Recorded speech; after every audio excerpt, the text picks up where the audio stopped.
Coming up in Born to be Wild. Hello, boys. Baby badgers struggle with dinner etiquette. This gets messy, doesn't it? Lorraine serves up an in-flight meal. This is a big step towards getting released. Make sure that they don't escape up the corridor, you know.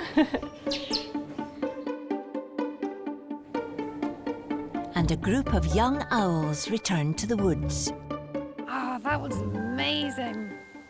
Freedom. The seasons are beginning to change. And throughout Scotland, as the weather warms, the country's wild animals are getting ready for the breeding season. From seabirds to dolphins, roe deer and eagles, wild animals are becoming more visible and active. With summer fast approaching, staff at the centre are gearing up for the busiest time of year as orphaned animals become their biggest workload. The mammal unit is beginning to feel the pressure already, as one of the UK's favourite wild creatures has arrived at the centre, and it's April on duty to welcome him. Got a baby badger. He came in last night. He's about 6 weeks old. He's not really ate much, so we're just trying to get him feeding. He's wanting to suckle from the bottle, but he's just not getting the hang of it. It does get a bit of a fright when you wake him. Hi. Are you coming? Are you coming? April has named this baby badger Crumb. No, he was just found at the side of the road by himself. So not really sure what's happened with him. He did have some fleas on him this morning, so I'm just waiting for one to crawl at me. What are you doing? Scratchy. He just doesn't know what's going on. But he likes biting my finger. No, not biting. No biting. Is that yummy milk? That is yummy. Be better if you took it from the bottle. He will get the hang of it. It's like he wants to, like, just get a bit frustrated. He wants to get the hang of it. Come on.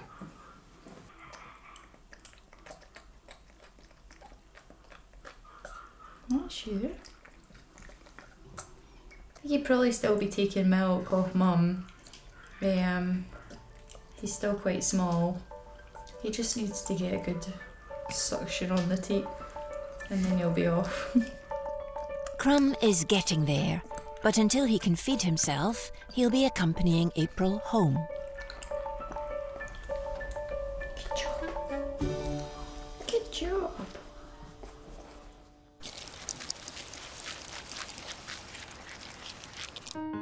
In peak orphan season at the centre, every section is inundated with new arrivals, and the bird unit is the busiest of them all.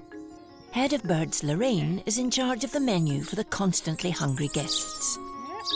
It's not just a 9-to-5 job. You're feeding them from dawn till dusk, just like their mums would do. So every hour of my work and life, I've got a pair of tweezers in my hand every hour, from April to September. And she has a guest who's checked in slightly earlier than expected. We've got our very, very first house marten of the season. Probably the first of maybe 250. It seems to be really early, so we're thinking, oh my God, please not now, not all of them at once. In ancient times, house martens used to make their nests in cliff faces. However, they quickly adapted to people and buildings, and their traditional nests have been all but abandoned in favour of man-made structures. And here he is. It's probably about 3 weeks, maybe 3 weeks old. So at this age, they would be in the nest. People wouldn't see them at that age. Because he's coming on his own, it suggests that he's either been crawling around a little bit. It could have been getting quite hot as well, you know, we've had really hot weather. So he's maybe come out to try and cool down a little bit, lost his footing, and he's been rescued. His wee siblings are still in the nest getting fed by Mum, and he's here on TV. quite good at feeding. They love a lot of food. They are like a bottomless pit. We'll have him in until he's flying. So, I mean, you're talking it could be another month, maybe even more. That's one feed complete. But with potentially hundreds of new visitors arriving imminently, Lorraine will have her work cut out.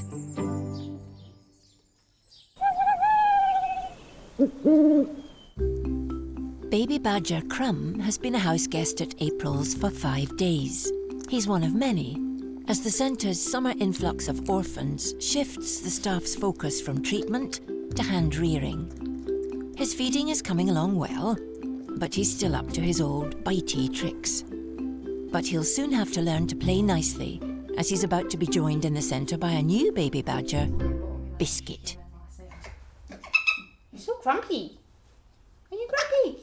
Who is making a bit more of a noise about his entrance. That could have something to do with his leg. Sheila and April have noticed he's not walking properly.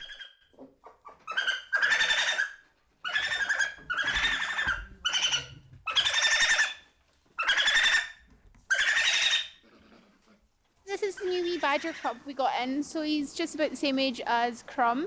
So we're just taking him up to see the vet. He's got a wee lame leg and just get an overall check to make sure everything's good. Head of Mammals, Sheila, and Chief Vet Romaine Pitsey give the new arrival the once-over. Let's have a feel and see what's going on. How old do you think he is? 6, 7? About 7. Yeah. Weeks. Oh, come on. I'm not enjoying me doing this, and I'm not actually doing anything really. He's very thin over his back legs. I mean, it's quite easy that this could be a sprain or something fairly minor. I don't think.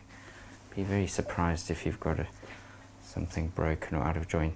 And just see, I suspect it's going to be nothing serious. Right, I'll just have a quick listen to his heart. I can tell you from how he's using his legs, he'll be fine. Come on, how am I going to hear your heart if you make such a racket? How am I going to tell if you have a heart murmur, hey? That's fine. There's nothing there that I think is wrong. Romaine is satisfied Biscuit's leg won't pose any problems, and all he needs is some R&R back in his pen. So let's get him settled, Sheila. By Monday he should be completely sound, otherwise I think I'll x-ray him. Yeah, if he goes sound, you can just mix him with the other one after about 3 days. If he doesn't, then hey, let's give you some peace.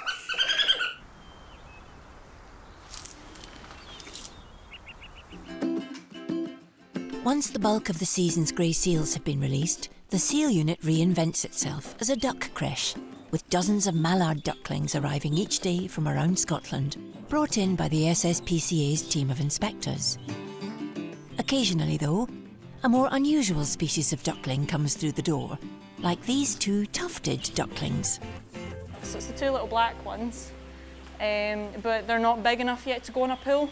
So this just gives them that opportunity. It's kind of like a stepping stone until they get to go on that big pool. They're always a bit inquisitive at first, but I think once they realise how much water's in it and stuff, they can go for a swim and they'll properly enjoy it. There we go, we've got mallards going for it. You usually find once one goes, the rest tend to follow. And we've got the tufts just having a little seat. Come on, guys. It's funny watching them on the water for the first time. This is kind of their first opportunity to swim and actually get to experience the water. And by the looks of it, they're loving it. They've knocked your camera over.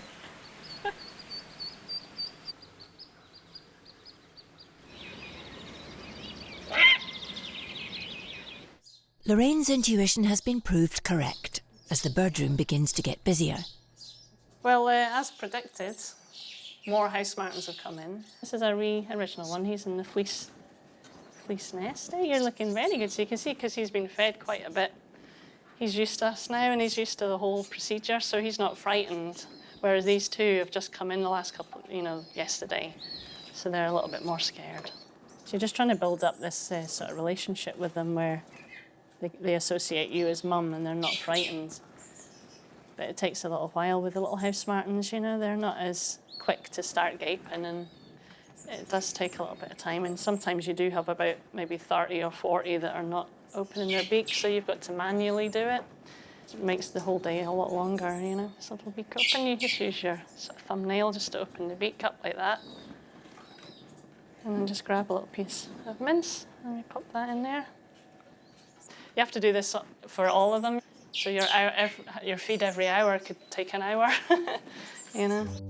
And it's a job that gets even more arduous as the house martens are joined by some new housemates. We put swallows and house martens together because they're very similar in the way that they feed, what they eat, and the sort of housing that they'll have.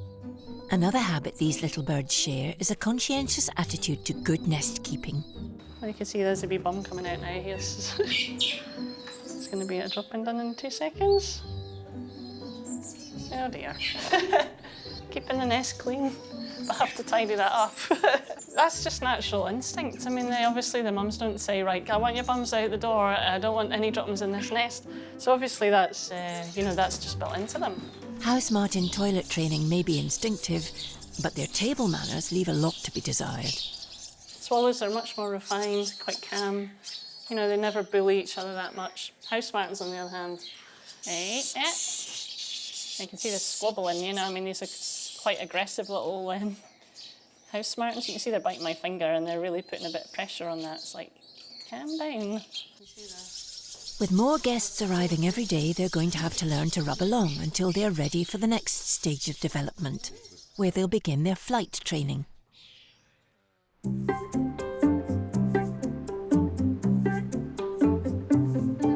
The bird unit rescues and cares for an astounding variety of birds. They look after everything from pigeons and gulls to white-tailed eagles. Some of the most rewarding orphans to hand-rear are tawny owl chicks. And today, 5 are about to get their first taste of the wild. Okay, we've got 5 tawny owls that are now ready to go to their release site. So, yeah, weather's good. Owls are away. Hopefully, I catch them all one at a time.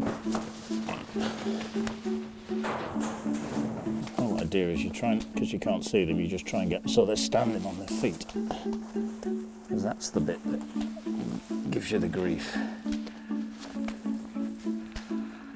then once you've got control of the feet, you've got control of the bird.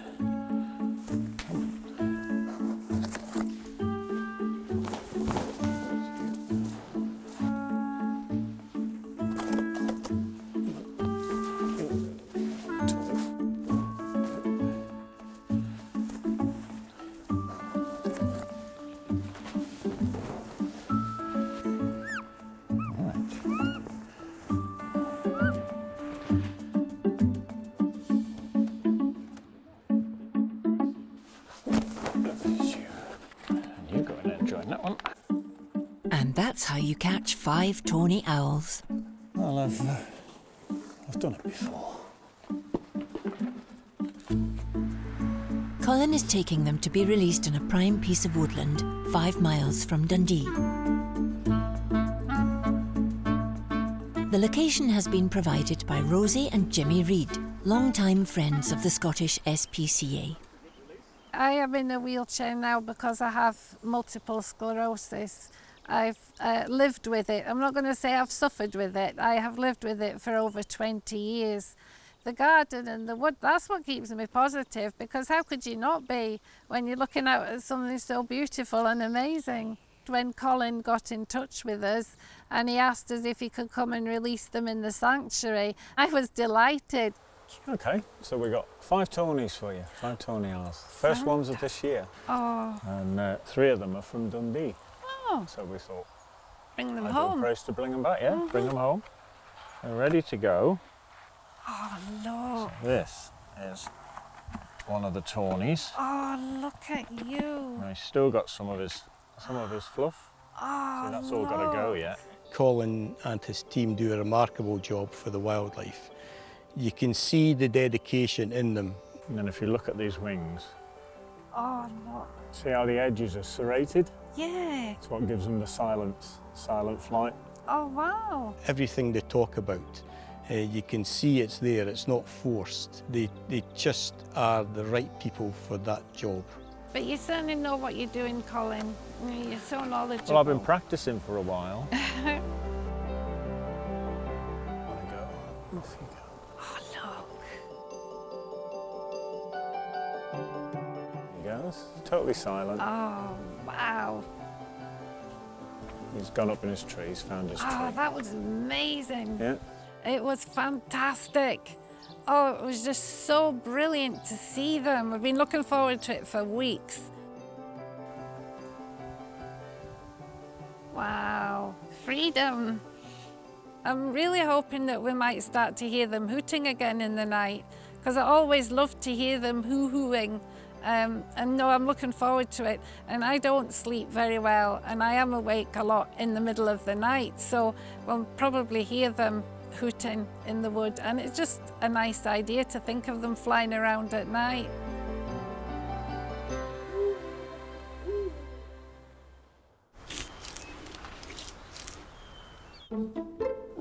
Biscuit, the badger's leg, is looking better, so he's being introduced to baby badger Crumb, and the two are settling in and getting to know each other.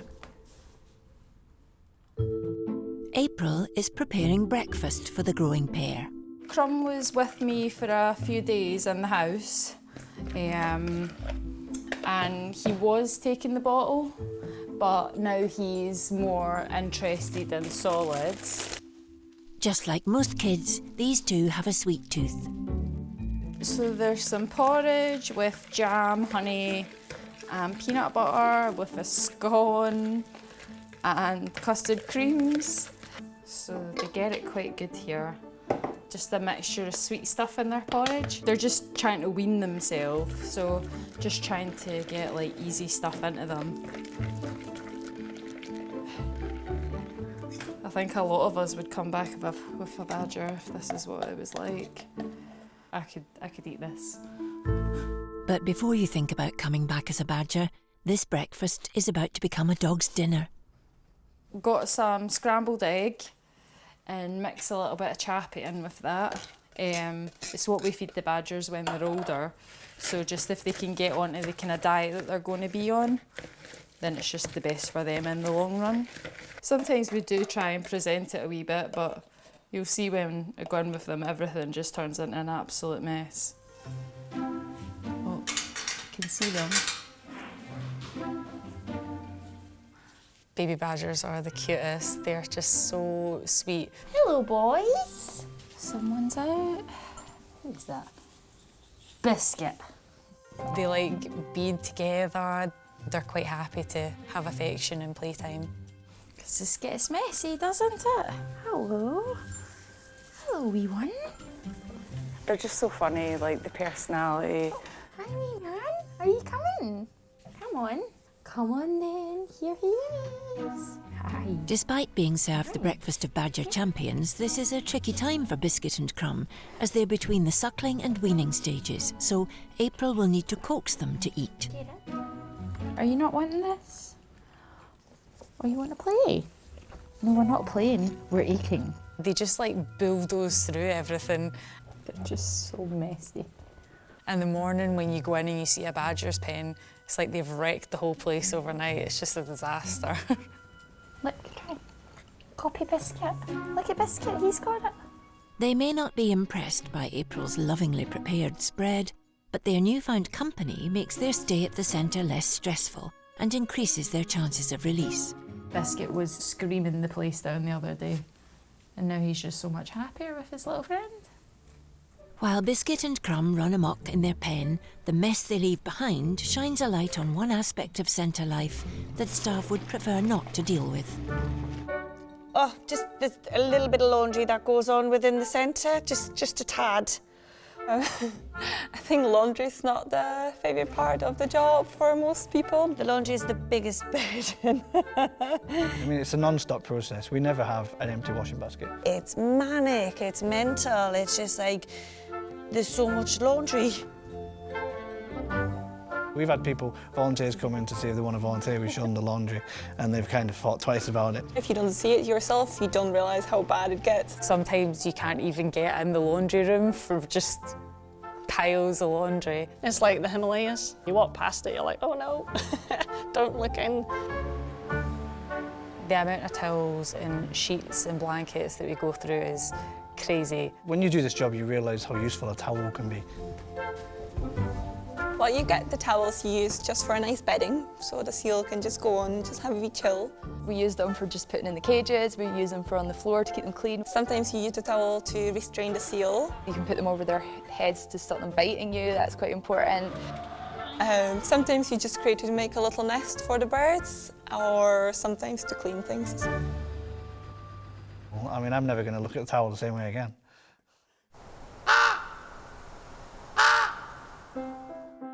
It's moving day for the tufted ducklings and mallards after being in the centre for just over 2 weeks.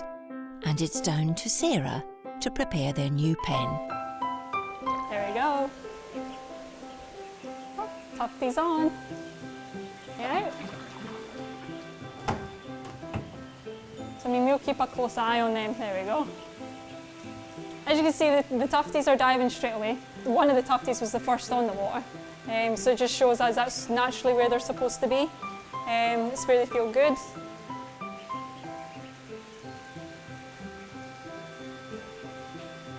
The two of them stick together. It's quite funny, they do all mix as a group, but you'll always see the two tufties together.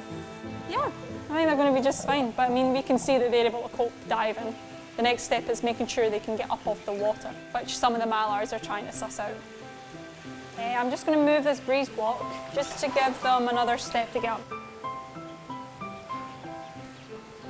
It's extremely important for us to make sure they can get off the water, because otherwise you've got your exhaustion, you've got catching chills, just all these things can add stress to them and then they start to panic and then they can die quite quickly. I mean, so far, so good. There's no stress, but I just want to make sure there is one or two smaller ones.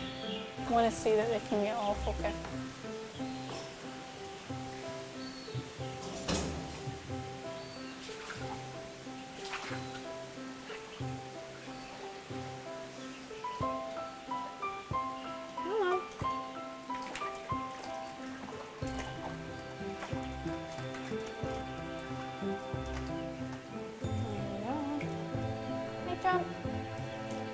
There we go. So that's put my mind at rest. They've been a wee bit panicky there because I'm in the water with them, but I know they can get out. So I can leave them for a wee bit, but as long as I keep checking on them frequently throughout the day, they should be fine. They'll probably go back on when I come up.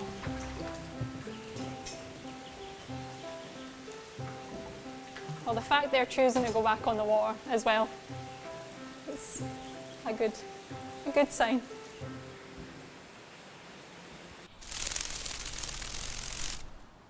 Biscuit and Crumb have been enjoying each other's company for 2 weeks. And there's another orphan making an arrival at the centre, but before he can join the badger party, an injury on his face needs checking out. One of its eyes is completely shut over, it had some wounds in its face, so it's been receiving some antibiotics, but the eye still hasn't opened, so we're just going to have a wee extra look. Oh, you're an angry little badger. Oh, don't do that. They always do that. Always don't they? Oh, don't hurt yourself. Turn weak a wee bit, that eye. Yeah, let's have a good look. You're starting to go to sleep a little bit. If we're lucky, you'll find it's probably nothing important and it's just the eyelids. If we're really unlucky, the eye itself will be damaged. So he's not opened his eye since he's come in, so obviously Sheila's concerned. Now, there's always a possibility the eye is a catastrophic mess. So I'm just cleaning some sort of scabs and dirt away from around the eye, so then we can go and have a proper look in a second. Okay, that's them starting to open. Oh, there's an eye there that looks pretty decent, so let's just have some very minor little nicks around there you see on the lower eyelid, Sheila. I mean, the eye is there and functioning from the outside, it looks okay, so I suspect whatever it is the external injuries to the face. She's got little bites around there that's caused this to be uncomfy. At this size, they should still kind of be down in the sets, maybe just starting to venture out. So, I mean, it's possible even a dog's been in. But I mean, possibly another badger. So what I'm going to do now, I've put a little catheter that we normally put in a vein on the syringe, and I'm just going to go gently underneath the eyelids and just give a little bit of a vigorous flush. I'm just making absolutely sure, isn't it something silly like a tiny piece of grass or a little tiny little foreign body that's stuck in there. It looks normal, so I think it's just discomfort that's been doing this, probably from being bitten around the face. So I expect, you know, about a week's time will be normal. Like most of our patients, the most important thing that we provide here is a safe space and food, and you know, the really viable animals will do most of the healing themselves. My role as a vet is actually not probably the least important of everyone in the centre, because all the hard work and what gets the animal back to the wild is how it's handled, how it's fed, looked after, kept away from people. It's a good outcome, so I mean the eye injury there is pretty minor, so hopefully once that resolves we can see about introducing them with our other guys if all goes well. It's also better for them because they're such social animals. If you think it's like a person living in isolation, we're social animals. Badgers live in a family unit and they function as a member of a group. So it's actually much more stressful for them in captivity while we're trying to get them back to the wild if they're on their own. And particularly for orphans, they don't learn all the social interactions they're going to need for the rest of their life.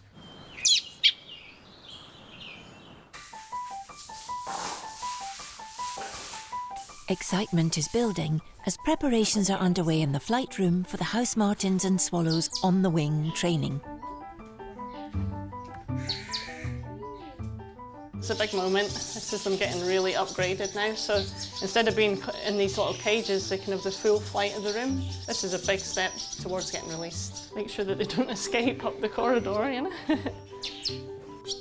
Yeah, what is this? Where are you guys, eh? This is better now, isn't it? Oh, it's landed on my head. Yeah, there's a shelf. Oh, look at you. You know, he's going to make all of these ones jealous because they want to be on the top shelf, you know, so you're not babies anymore, are you? So it's the swallows first, and then the house martins next. So the piece will be shattered in 2 seconds' time when we bring them through. Just let these guys go. Are you going to go down on this box?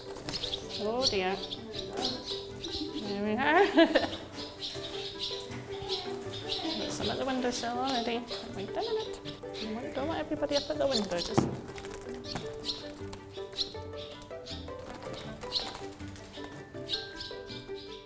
I've got them on my head. Is there one on my camera as well? Yeah, there's one sitting on your camera. Yeah, he's at the back here. Yeah, I mean, there's someone that looks really good, almost for a release. Yeah. I mean, someone that, you know, like can fly around this room that quick. He's obviously very skilled. Yeah. You know, he's a potential for one of the first releases. I think his bags are packed already. He's halfway out the door. The younger ones will definitely be watching these ones flying around, and they'll be like, so that's what these wings are for, you know? But with this being the first day of training, not all cadets can be star pupils. Martins to come through. So we'll have different grades. We'll have little ones that are not quite good and maybe just come out and slide across the floor. There you go, you can do it. So it takes quite a lot of energy for them to fly up high. You can see some of them are crashing around, you know, so it is a little bit mayhem for the first few hours until they get used to it. But get used to it they must, as the aim is to get these tiny birds fit enough to make the astonishing 6,000-mile trip south to Africa. Until now, feeding time at the centre has been a home delivery service, but Lorraine must try and encourage them to feed as they would in the wild.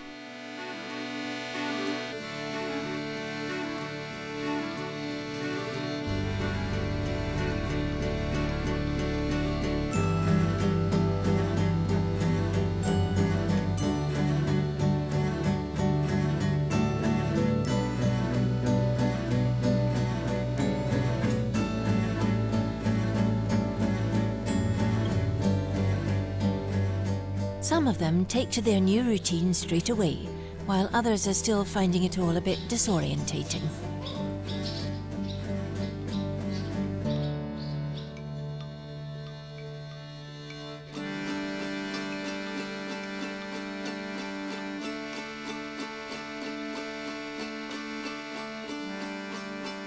As with all classes, some can't resist a shortcut.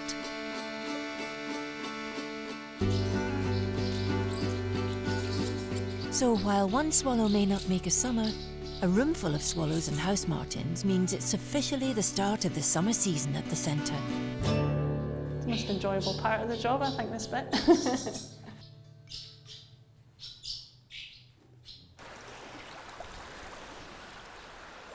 Custard creams.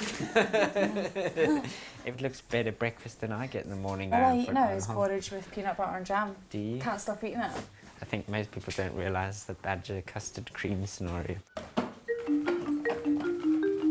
It's a big day at the centre, as preparations are underway to introduce baby badgers Biscuit and Crumb to their suitably biscuity named friend. We're just going to move Bourbon in with Biscuit and Crumb. After his check-up with Romain, Bourbon's eye is on the mend, and staff are now happy for him to meet his peers. Wee Bourbon's actually came in, he's already weaned, so he's eating good food as it is, rather than our wee guy's eating all the kind of nice good stuff like porridge and jam. So this wee guy's came in, he's eating mince and chicks, quite the thing, so we'll probably teach them a few things, so that's good. Excited. It's nice that he's going to be with his other little group now. Yeah.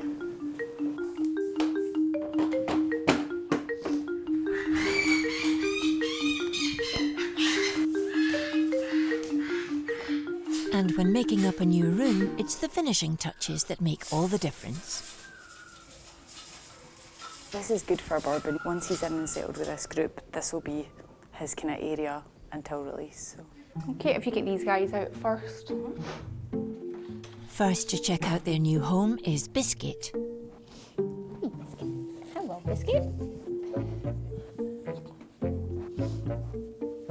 I'm going to come out. Who have we got for you? New friend for you. Followed by Crumb. You're so much bigger. You are so much bigger, Badge. And finally, Bourbon.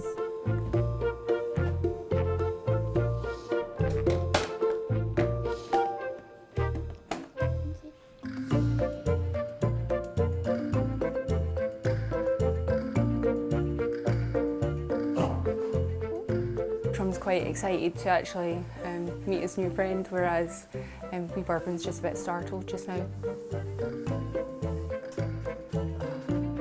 Before they leave them to their own devices, Sheila and April are monitoring the trio via cameras.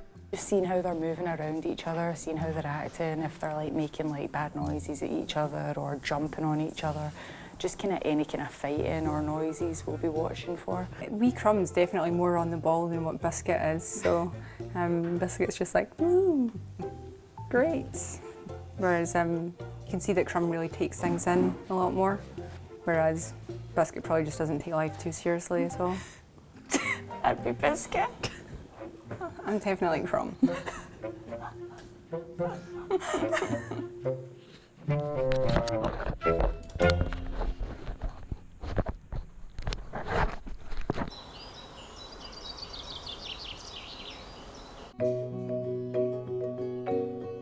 Head of Birds Lorraine is a woman on a mission. I'm getting ready to catch some house martens and swallows. We're going to release them. This is their big moment, what we've been aiming for and all this time. Quite stressful because you obviously don't want anything to go wrong. We've had an escapee already this morning, and that's why I've got the net. So I'll be jumping around trying to wrangle them up. But first of all, I have to wrangle up the staff. So we need a couple more people. I'm going to release some house martens and swallows. Do you want to do it? Yeah, I'd love to. God. Thanks. Sneak in. Ready? Basically what I'm going to do is try and catch them as they come round. Whoa. You want to get released? I'm not too sure if you're flying. Let's have a look. Oh, yeah, he is. There we go. There we go. No more mince for you, eh? Oh. Just take care. There you go. I'm going to swallow there.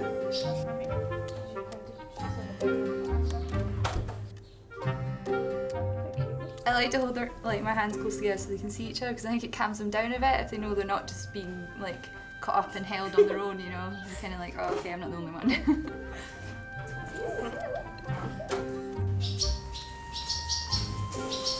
You've done very well. Have a long life. I wish him a long life and hope he gets to Africa okay. There you go. And here at the centre, a bird in each hand really is worth two in the wild.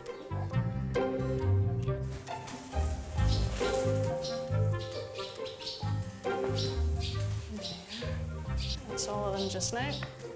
I've got two for myself. The dedication of the staff will often see them travel hundreds of miles to find the perfect release spot.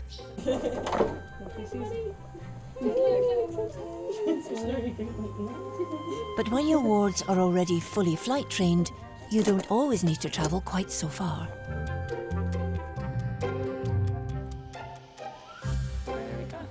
Yeah, let's do it. Everybody in line here? Just open? Yeah. Ready? And just let them go.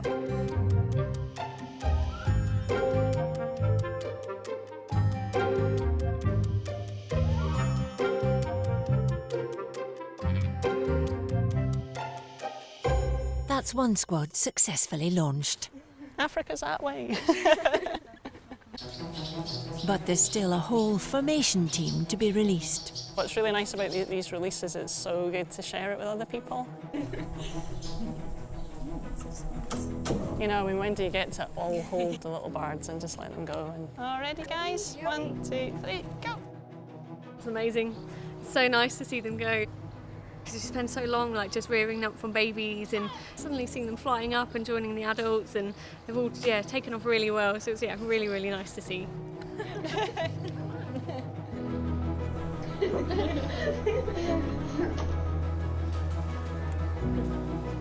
Go! Go, go, go! They were never going to get that chance. I mean, at the beginning, that was it, finished for them. They would never have had this chance. So the fact that we've given them that opportunity, you know, and now the rest is up to them. We've given them everything we can give them. There you go, the last one. Wish them luck. Job done. Job still to do. Still a few more. I mean, we've probably got another maybe 80, 90 to get through. So it's just the start, just the tip of the iceberg.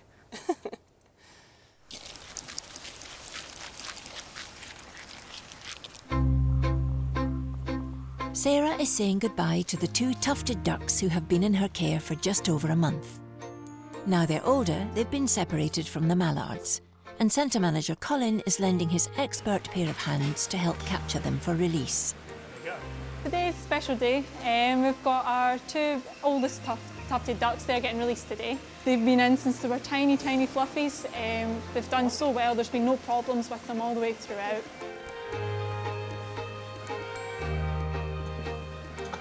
I really enjoyed it. I think they're just so beautiful to watch, just the way they dive under the water. They're starting to get their wee tufts as well, these guys, so they're looking really good.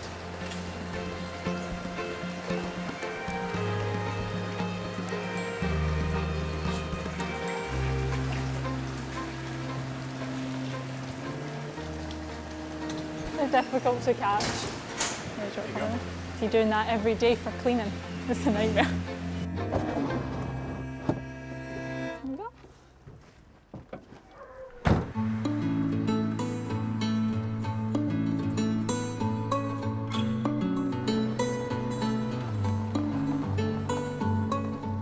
Tufted ducks like to be on relatively calm water. They dive a lot. Okay, let's go. This is quite a slow-moving river here that we found, which is relatively local to where we stay.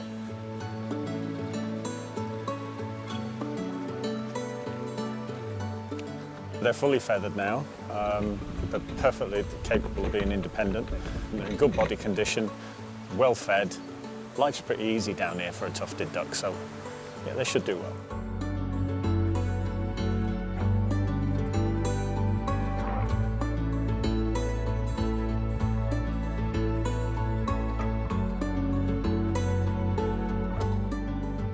That's the ultimate goal, is they're going to go back to doing what they're supposed to do. This is where they're supposed to be. It's really, really fulfilling to see them going back.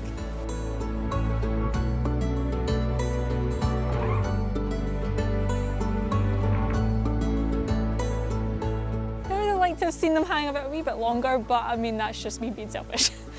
Nice one. Easy peasy. Another 2 away.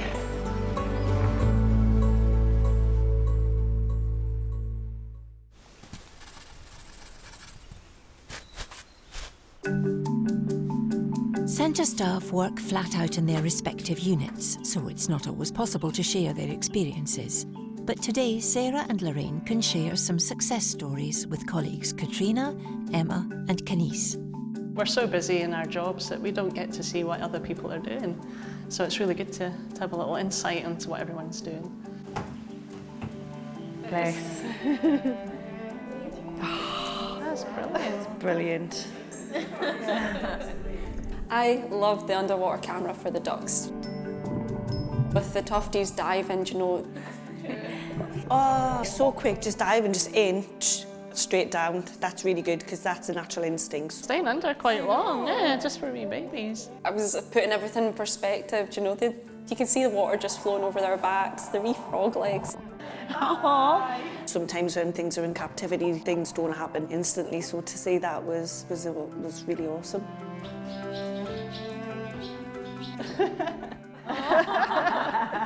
It's always happens. Oh. Look at it. Where's mine? It's nice to watch it all back with everyone and just share like that experience. It's amazing. It's so fast when you're doing it. You don't realise it, and it's when you see it in slow-mo. You know, in real life, that's quite a long process for us. So it's nice to just see it all condensed and just see them going from these tiny little birds, like completely helpless, and then getting released and looking amazing. That's brilliant.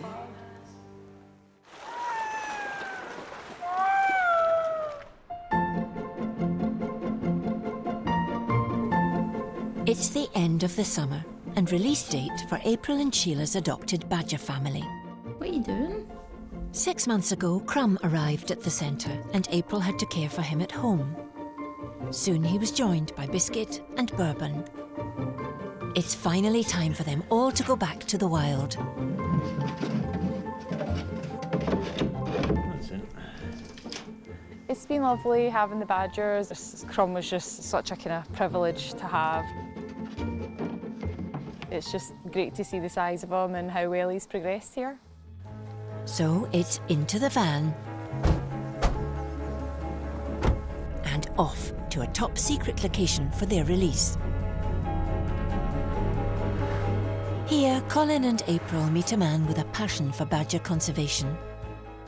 Morning, how are you? I'm well. This is April. Hi. Hello, Bonnie. Nice to meet you. I've got a few badgers for you. The site's up there. Yeah. It's already in waiting. And this is a deserted set, isn't it? This is Totally deserted. Nothing's been in here for about 10, 12 years as far as I'm aware. That's great to see them in such a good place. All we've got to do now is climb the hill. All you've got to do now is climb the hill. Oh man, this is so heavy. Okay, so this is the first one. First up for release is the biggest badger, Bourbon, Here you go. who takes his time to investigate his new environment.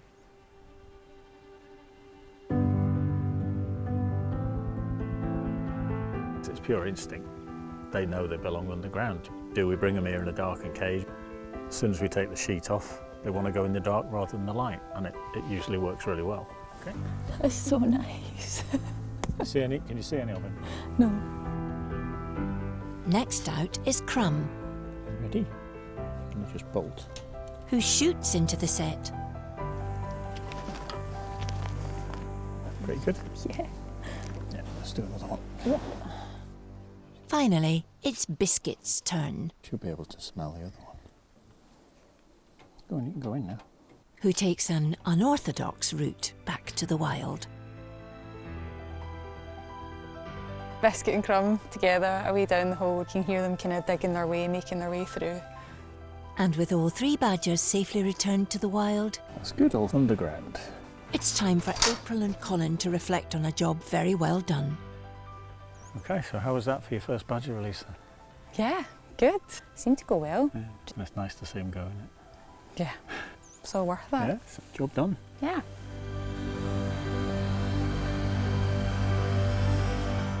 Like the site they've gone into, it's just perfect, and it was just crying out for some badgers to live there. The badgers have all done remarkably well, and yeah, they're now free, the rest's up to them. And from the camera traps left behind, it's clear that these 3 badgers are enjoying a new life in the wild. Thanks to the work of the team at the National Wildlife Rescue Centre. Next time on Born to be Wild, Johnny plays mum to some orphaned pine martens. I've got to say, one hands down, one of my favourite animals. These guys are amazing. The team fight to save an injured otter. Oh, why did you have to do this now? And Lorraine is charmed by a special woodpecker. Fashion accessory, woodpecker, everyone should have one. Coming up in Born to be Wild, Johnny plays mum to some orphaned pine martens. I've got to say, one hands down, one of my favourite animals. These guys are amazing. The team fight to save an injured otter. Oh, why did you have to do this now? And Lorraine is charmed by a special woodpecker. Fashion accessory, woodpecker, everyone should have one.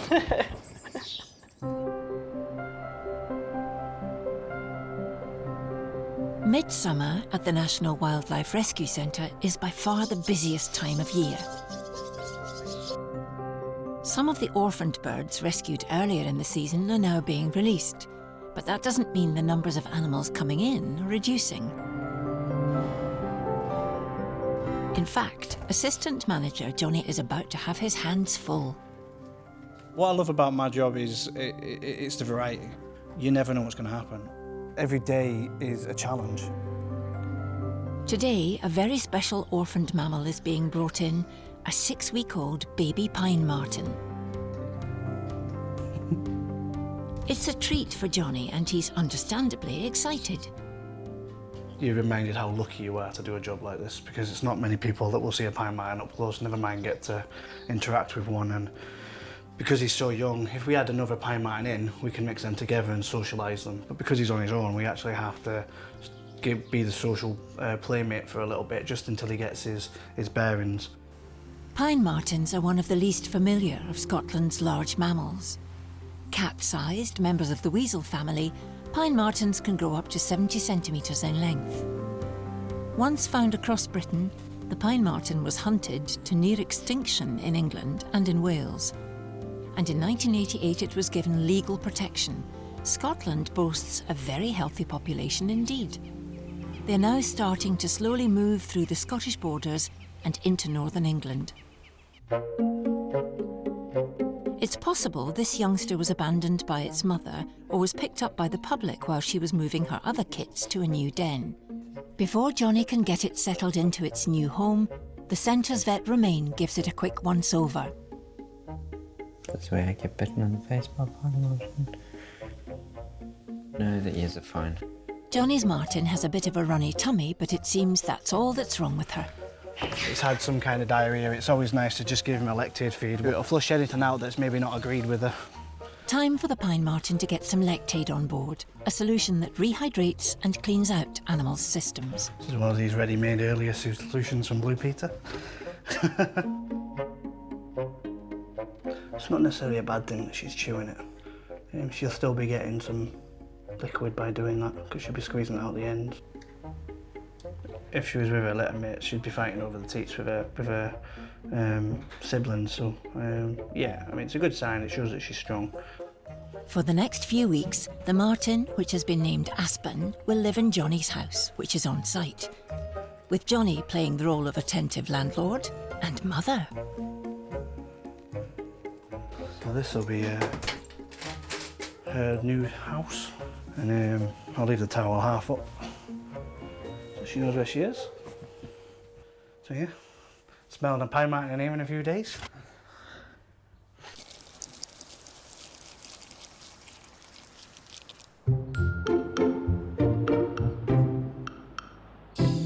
The staff at the SSPCA Wildlife Rescue Centre treat thousands of birds every year, from pigeons to eagles.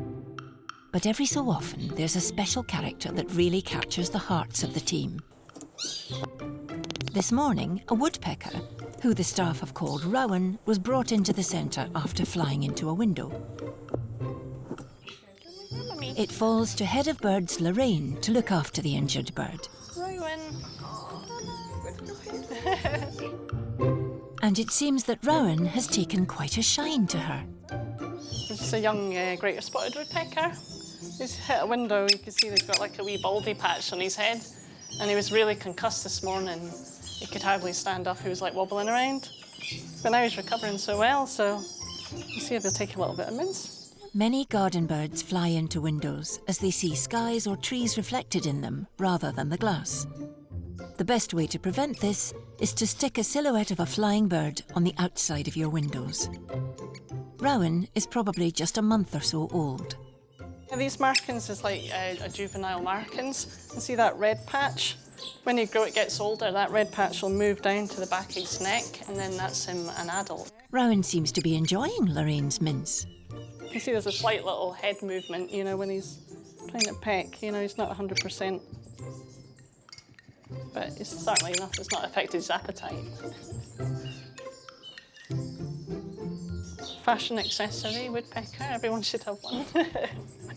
Rowan will need to stay in the centre for a few days until Lorraine is satisfied he's made a full recovery before he can be released.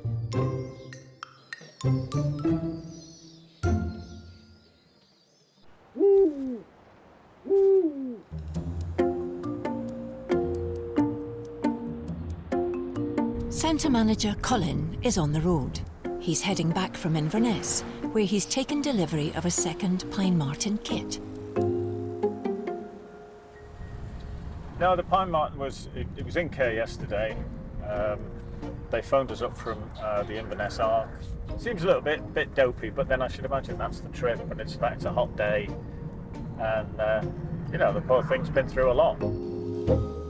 Back at the centre, the team has already taken possession of a third kit. Now they're a family of 3, a common size for a litter in the wild.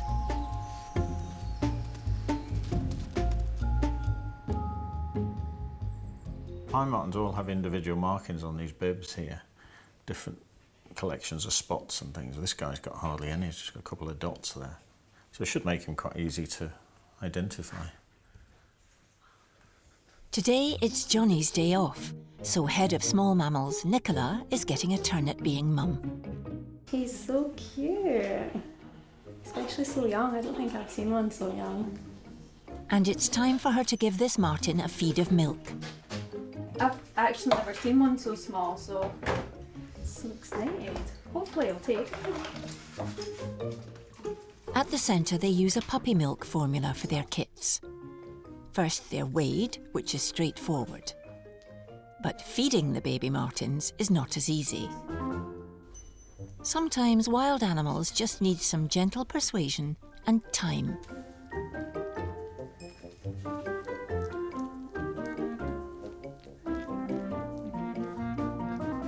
All the martens that come into the centre are given names based around native trees and bushes. Nicola names this one Juniper. I mean, it's a good sign just that he's feeding. It doesn't matter to us whether he's taking a bottle, he's lapping milk, or he's taking mince, as long as he takes enough food in somehow. Soon enough, Juniper starts guzzling the milk down.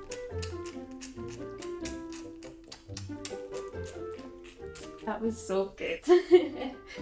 Vet Romain will need to take a good look at Juniper, as the staff suspect he may be carrying an injury to one of his legs. This is the bit he's going to likely use, is just make sure he's not got a cleft palate, and so that's why his mum rejected him. If you're going to open, which I'm not going to want to do. There's a nice sharp little teeth if you want to bite us. So roof of the mouth all normal, there's no abnormal teeth, nothing broken, so that's all good. The examination might also reveal an underlying medical reason why his mum abandoned him. Didn't ask you, is it a boy or girl? I was going to ask you that. We'll have a look at all the legs in more detail in a second. Let's just... Oh, boy. I think we're a boy. Now that's not happened. Most definitely a boy then. Okay, well that's good. And Romain quickly gives his leg the all clear. Good. Right, I'm happy, Claire. You can pop him back. I can't find anything there that worries me, so... touch wood, I don't have to see him again, and that's that. Meanwhile, it's time for Aspen, the oldest kit, to move outside. Johnny is creating a custom-made enclosure where she can start to learn to be wild. The problem is, because she's not used to having the ability to climb, we don't know how good she is going to be at it. So the idea thing about this is we can pad it down, which is what I'm going to do now.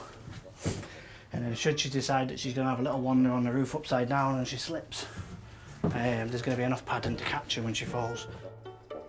In the wild, pine martens are completely at home in the treetops, scavenging berries and bugs from under bark. At this age, their parents will be introducing them to early tree climbing lessons. So Johnny needs to replicate this. If she doesn't like the high spaces, she's got a nice little safe enclosure to go into. The enclosure is perfect for a pine marten kit. So yeah, if she decides she doesn't want to go to the grand heights of the penthouse hammock, she gets to stay in this little thing here.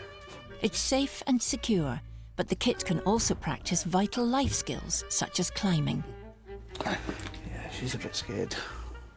She'll be alright though. You're twisted in me, aren't you? New home look. There you go. That's it, so just open these and then I'll hopefully leave her to it.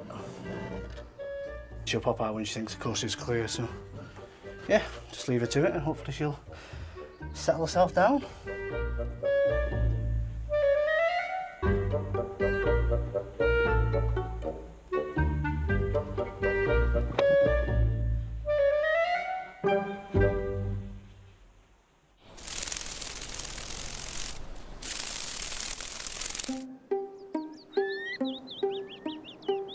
Scotland has a healthy population of otters, who inhabit the banks of rivers, lochs and coasts from the border with England in the south to the very tip of Shetland in the north.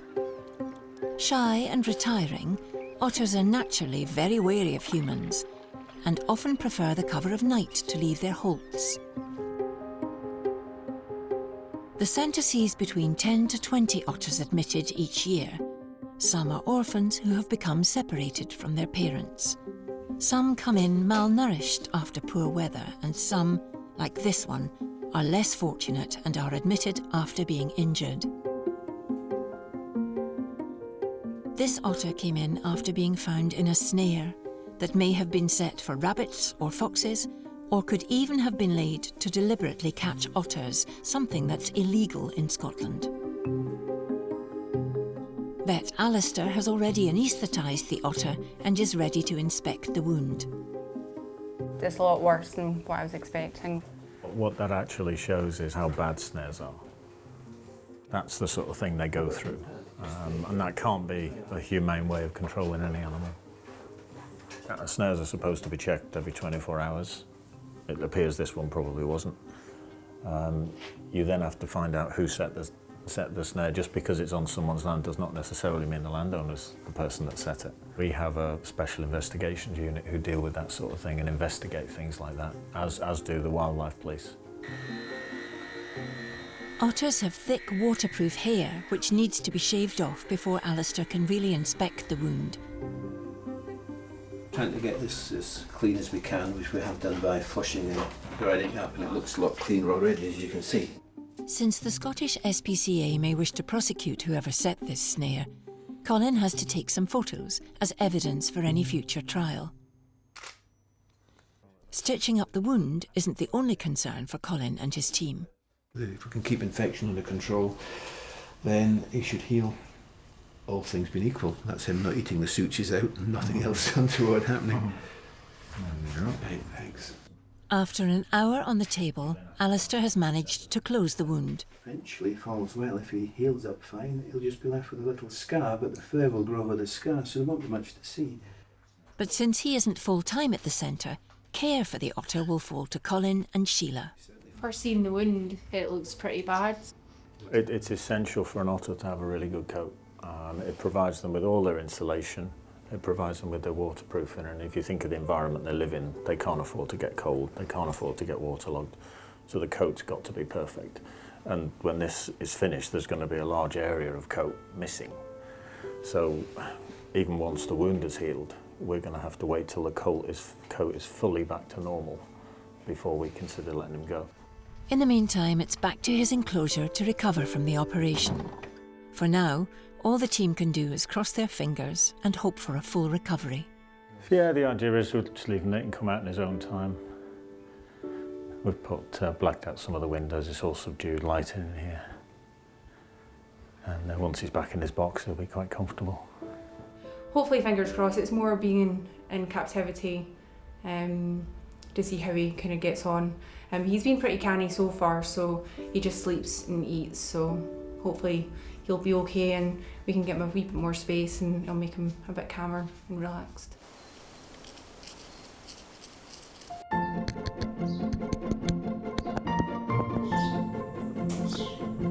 Five days after he was admitted after flying into a window, concussed woodpecker Rowan is like a different bird. He's doing really well. He's actually recovered quite a lot, so much from his head trauma that he had. Obviously when he hit the window and he had that wee baldy patch, you can hardly even see that now. It's all there must have been a wee bit of swelling that's gone down, and he's looking great. He's still incredibly fond of Lorraine.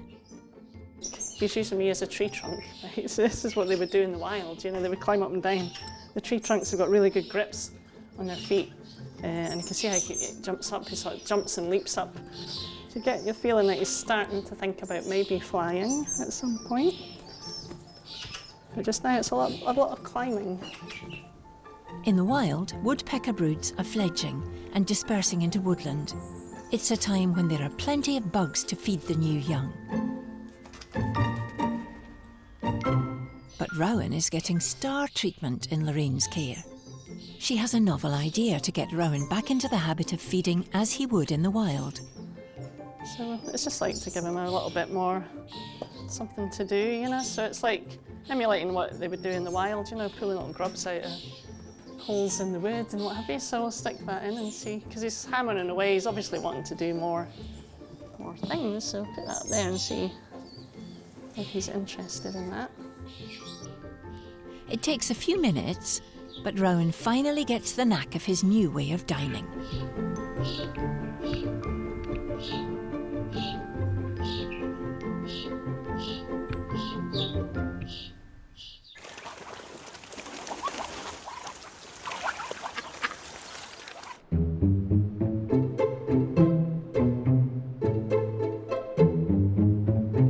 Johnny has been caring for 3 baby pine marten kits.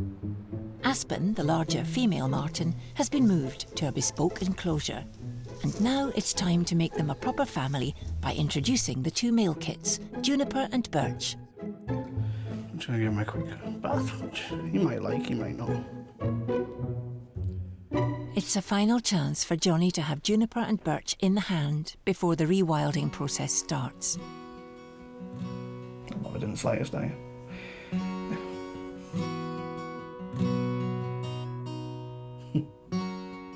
Time to get the boys together.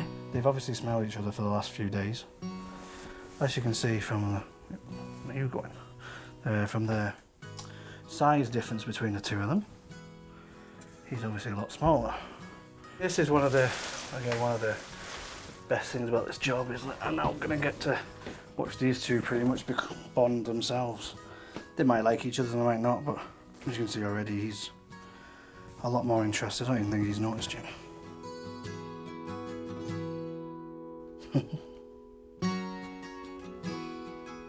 He's got to say hands down one of my favourite animals. I've worked with elephants and rhinos, but these guys are amazing.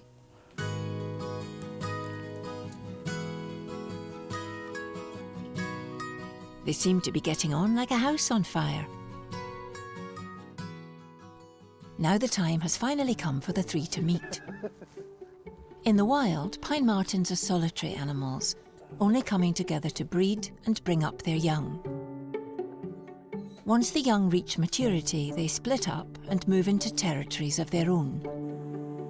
The The plan is to release these 3 youngsters together in the hope they'll start a pioneering community in the south of Scotland. But first up, they need to be introduced.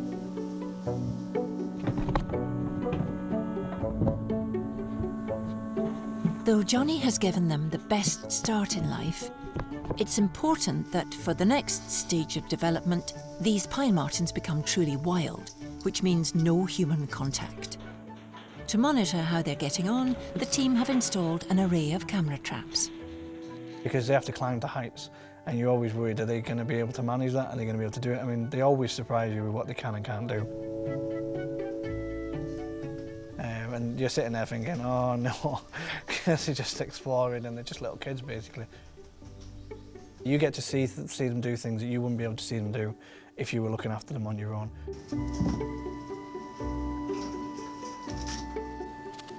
In the wild, pine marten mothers often use attics and sheds to raise their litters of kits.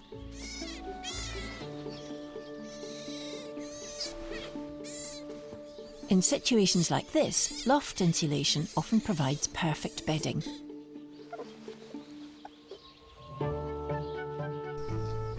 Johnny's enclosure has replicated this sort of den perfectly. So perhaps it's not surprising that Juniper, Birch and Aspen seem to be so content. They're also bonding beautifully.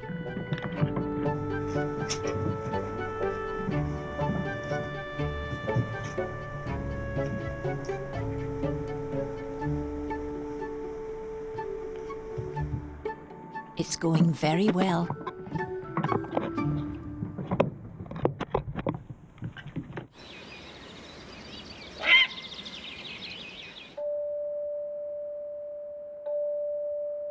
It's 2 weeks since the snared otter was stitched up by local vet Alistair, and since then it's been convalescing in one of the centre's indoor enclosures.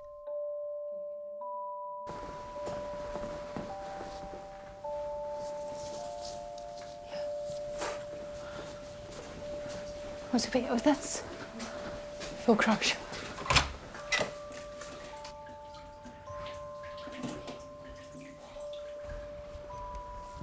Sheila and April have brought the otter so he can be examined by on-call vet Mari. The otter has had over 60 stitches in its wound that was caused by a snare, but unfortunately, many of them have burst and the wound has reopened. Looking very oozy.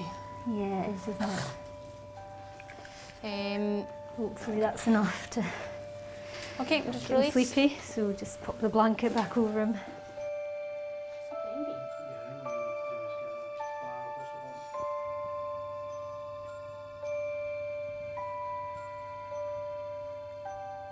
The team wait for the anaesthetic to kick in. The light really gets you. We'll go with that. Just watch. You got him? It's not looking good. The wound's much angrier and more inflamed than before, and the staff need to make a decision quickly whether to euthanise the otter or put him through the trauma of another general anaesthetic. It was only a couple of days ago I noticed that it was open. You could just see pink when he was turning. But since I've worked here, I've never seen a wound like this before. I knew it was bad, but seeing it is just different. It's horrible to see. It's not nice. You know, the tissues inside the wound are nice and healthy. It's just the skin that's come apart. So it's certainly worth maybe giving one more try because he still seems very healthy and alert otherwise. But there has to be a limit to how much you want to put them through as well. And yeah, I wish I could see what was going to happen with this to see whether this is the right call. But I think it's definitely worth giving him another chance. So it's back onto the operating table for the snared otter. So all we're going to do is just give the wound a really good clean up to start off with and get all the bits of suture material out there. And then I'm going to, once it's all clean, go round and just try and freshen up the edges and pull it together again and try and stitch it one more time. it may or may not work, but because the edges are still quite loose, it's worth giving it another go, I think. So this is just his antibiotics that he's already on.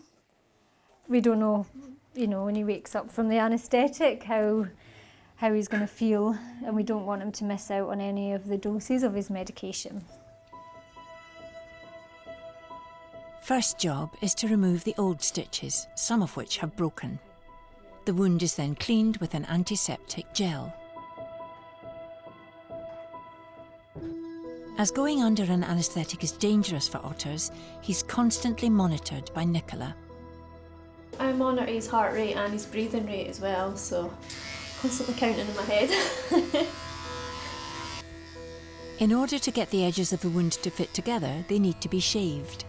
Finally, the wound is ready to be stitched. It just needs another scrub with antiseptic gel. It's something called chlorhexidine, which is just a sort of antibacterial we use. Sometimes his heart rate's been slowing down, but he's back up to regular sort of speed now. Now he's fast. Yeah, maybe pop him back on the gas because he looks like he's starting to try and wake up now. Now the long task of restitching can begin. Such a large wound, it's just whether or not it's going to hold together or not. The plan is to stitch 2 layers, so that if one comes apart with the otter moving, the other can keep the wound together underneath. Problem is that you don't want to have much suture material on the outside, because if you do, then he can just grab hold of it and take it out basically. So you have to be a bit careful that you're trying to bury it all underneath. It takes a full 3 hours to complete the operation. Skin edges are still, even though I've taken some away, they're still quite thickened. So I'm still a little bit scared that this might come apart again. It's imperative that the wound is sealed so that the otter is waterproof. It just wouldn't be releasable if he wasn't waterproof. He just wouldn't be able to maintain his coat and thermal regulate and things. So yeah, it's really important for them. Caused by the otter being caught in the snare and struggling to escape, it's a nasty wound. Sadly, one that the team have seen far too often in the past on other animals. Seals, when they get entangled in netting and they get these horrendous wounds around their neck, and they can be, you know, pretty much similar to this, and you can't stitch them, they won't hold, and eventually they will heal on their own, so they can heal quite amazingly given a chance. It's nice to see it all nice and closed up, so fingers crossed it'll take and it's just going to stay sealed as such. He's such a lovely lad, so it'd be a shame if it doesn't work. But as the final stitches go in, there's a problem. Oh, why did you have to do this now? What was his heart rate down to? What did it? It wasn't. Okay, it wasn't. It's just back to normal. The otter has stopped breathing and he's going into cardiac arrest. Okay. The team start chest compressions.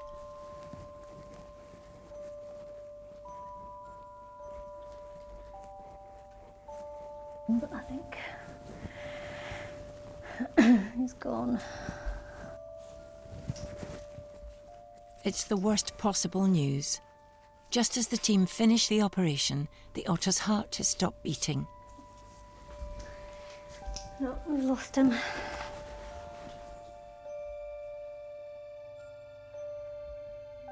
Even though they see thousands of animals every year, the loss still hits the team hard.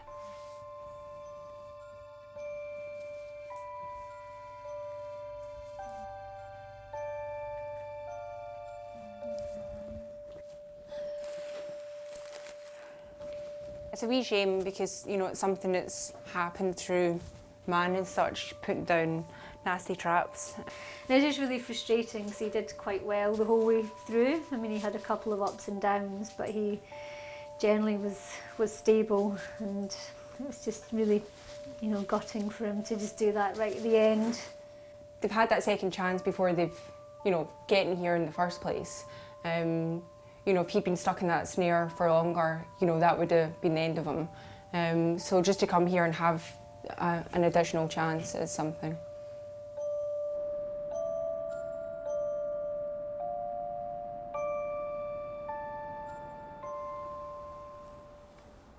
Losing the otter at the tail end of such a technically challenging procedure is a terrible blow, but work in the centre must continue.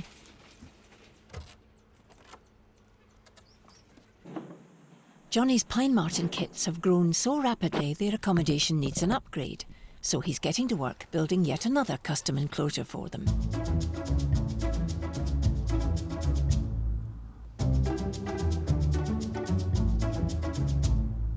And their numbers have swelled. So we've got 4 now. So we've got the 3 original ones, the two young boys and the female, and now we've got another female to add to the group too. She's about the same age as Junie, and we've decided to call her Willow. She's obviously a bit more wilder than the other ones because she didn't get much handling. I only had her for a couple of days just to make sure she was feeding properly.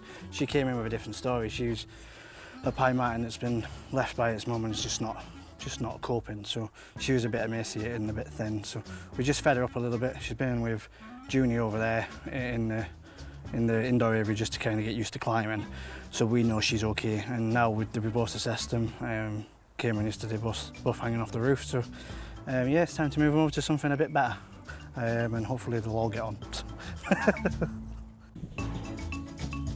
They used to be happy for Johnny to handle them, but these martens are now pretty wild, and that makes them a challenge to catch.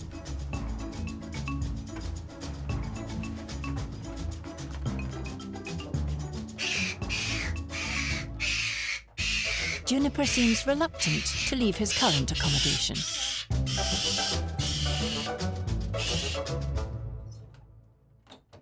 He's the boss of the group, there's no doubt about that. He was when he was with the other 3, really. He was a lot of attitude for a small package.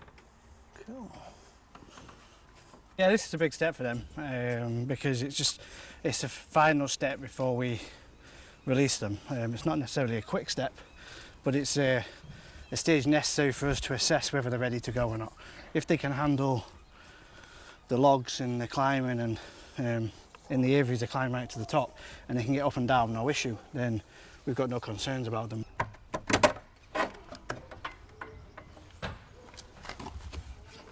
I'm just going to scatter some blueberries around. They're going to get the main feed later. I don't want to put that in just yet, just in case they do walk out. The last thing you want to do is throw food into the mix when you're mixing animals, but because these are only little things they'll forage for, it just gives them also a little bit of incentive to come out as well if they want to. But what I'll do is I'll just fire a load out so there's enough there if they want to get some. And they're not going to fight over them. But they're too small anyway, so they'll probably swallow them before the others find them. So. And with some chick added to the blueberries, the youngsters are left to get on with things and soon settle in.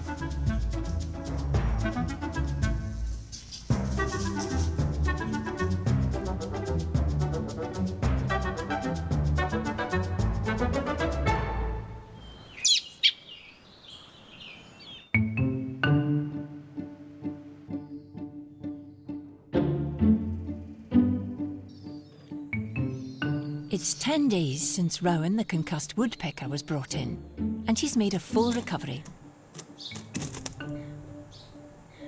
Today, he's going to be released.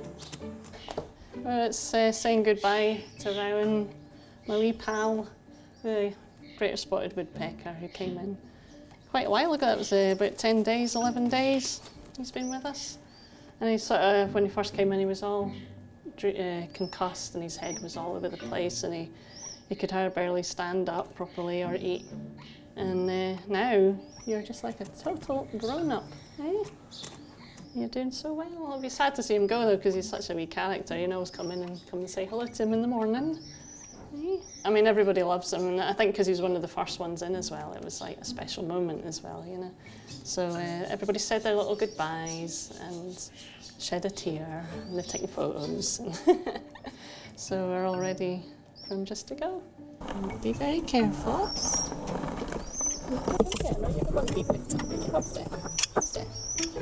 Okay, so you be very careful, alright? Don't get into any trouble. Obviously not going to be very happy. So he'll probably be picking a hole through the cardboard box in 2 seconds. 17 minutes now. Some of the SSPCA's animals travel hundreds of miles to be released. Luckily for Rowan, his journey is very short. These releases that we do are fantastic. It's like a ray of sunshine, and you could be having a nightmare day and then you do a little release, you're like, oh, this is why we do this job. It's so nice to see them go, and usually with the birds, the release is so quick. It's like it's over in 2 seconds, but you have 2 seconds of absolute joy, and that keeps you going for months. Well, we've got woodpeckers round here, which is really good, so it's an ideal spot to release them. So we're going to head down to these trees down here. A little bit of woodland round about here that's really perfect for a release site. So you couldn't ask for any better. It's better for him as well, because you don't want him sitting in a box in a van for any length of time. It's too hot as well, and he wouldn't stay in that box very long, obviously, It's sad to see some of your wee characters leaving the building, but equally brilliant for them, to get away. So this is so much better than him staying with us for too long, So you can hear he's wanting out of this box. Just behind the centre is a wood with a resident population of woodpeckers. It's a nice little sunny bit. We're nearly there. Yeah. So I think about here looks perfect for him. He's got a little bit of space to fly up, and then he can choose any branch that he wants. So much better than being in the cage, Come here. Here we go, my wee friend. There you go, are you ready for this? Are you ready? I think he's ready. Rowan is off, and straight away he's found a tree to settle in. When you see a bird that you've been working with really close for a while, and then you get to see them flying away into the sunset, it's just the greatest feeling. It's been great to come out for a wee release. It's a little respite from the madness, but I've got to go back now because there's like tons of stuff to do. Great spotted woodpeckers are on the increase in Scotland. As native woods are replanted and the forests come back, there will be more and more homes for birds like Rowan. He'll be an excellent addition to their numbers, as long as he can avoid flying into things.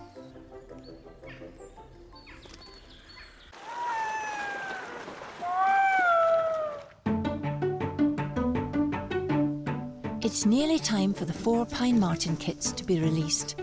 But before the big day, there's a chance for Johnny to share their whole story with the staff from the large and small mammal units. There's footage from every stage of their story, so it's a lovely way to celebrate their journey.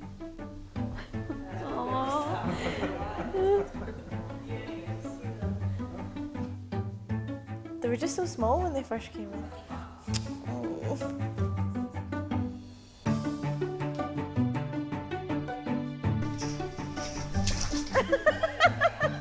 Oh my god, look at them.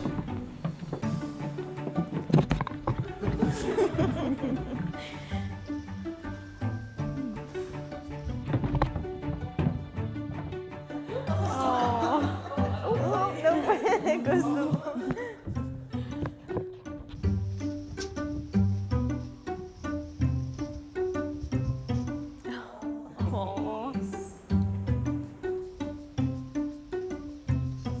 And that wee hammock. Yeah, you just see them. Reviewing the footage isn't just for fun. It gives the team a great chance to observe behaviour and to learn how to look after these more unusual species in the future. Oh, he's like, did you see that? We keep human contact to a complete minimum because they're just getting ready for release. So it's really good to see the footage. To see them playing the way that they were, you don't get to see that very often, so it's quite nice for me.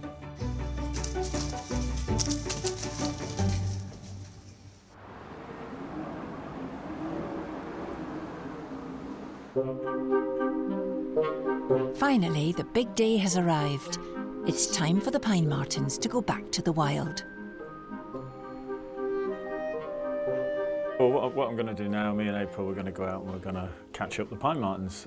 These are the youngsters that we've had for about 4 or 5 months now, been hand-reared. And yeah, they're now ready to go. It's their time to go. The weather conditions are great. The release site's all set up and ready. So it's just a case of going into the aviary now, catching them all, putting them into boxes and then driving them south. But catching a gang of feisty, rewilded martens won't be easy. April, however, is very excited. We're going to catch some pine martens. I've never done it before. It'll be fine. Colin's going to show me. It'll work out. We've got to go in. The 4 pine marten kits are now effectively wild animals. They haven't been handled for weeks. So catching juniper, birch, aspen and latecomer willow will not be particularly easy. But if anyone can catch a tricksy pine marten, it's Colin.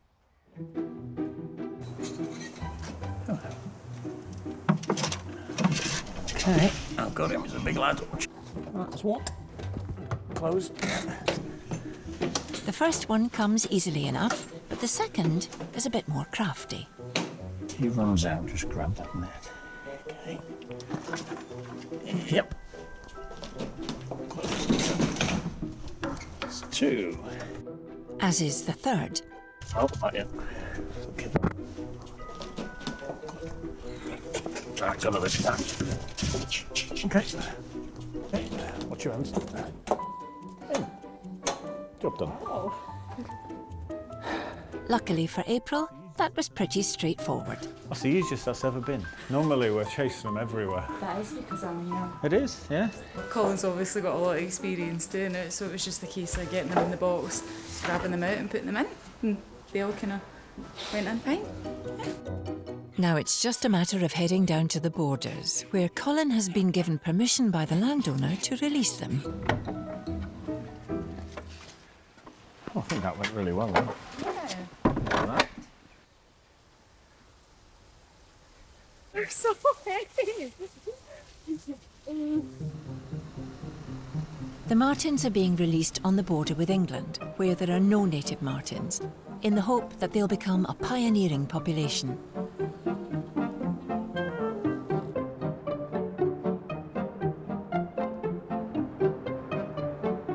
Today is actually Johnny and Nicola's day off, but they wouldn't miss this magical moment for the world.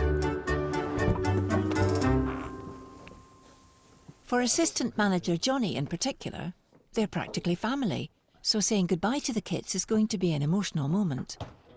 I mean, it's great. I mean, the problem with doing pine martens is you have them for so long and then you have to give them up, essentially, and let somebody else take over so they don't get tame. And by doing that, you essentially don't see them for a couple of months. So for me, it's now, not only do I get to see them again, but I also get to see them going off, which again is the final result. So for me, it's probably one of the best days of the year. The release site is rich in trees with big canopies to hide in and has an abundant source of fruit and berries for the martens to feed from. Yeah, we're looking for a sort of spot, a nice open gladed area where we can put them out, but adjacent to lots of cover and nice natural woodland, and somewhere like this looks about fine.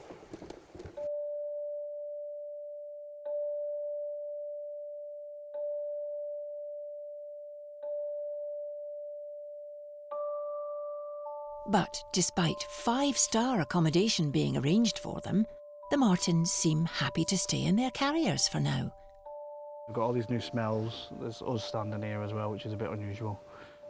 They can't really see each other, so it's going to be a bit nerve-wracking for them. Once they've got the courage to go, they'll go.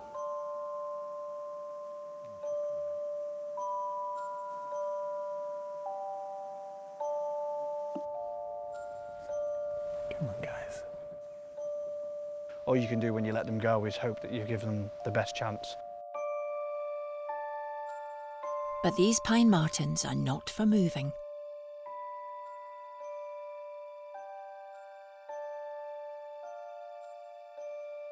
Until finally, Juniper makes a bid for freedom.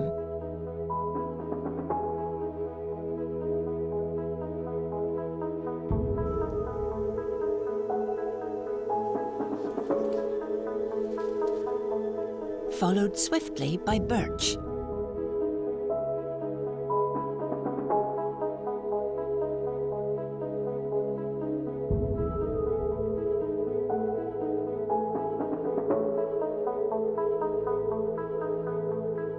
Willow and Aspen seem reluctant to leave the comfort of their carriers.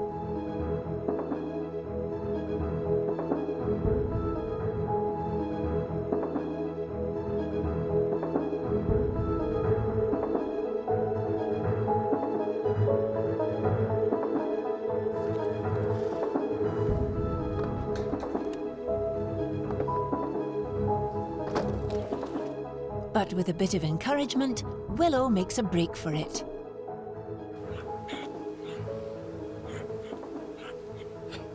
Just come that way. Got the whole wood behind you. You try to get past us. This one's back in his box. There we go. That's better.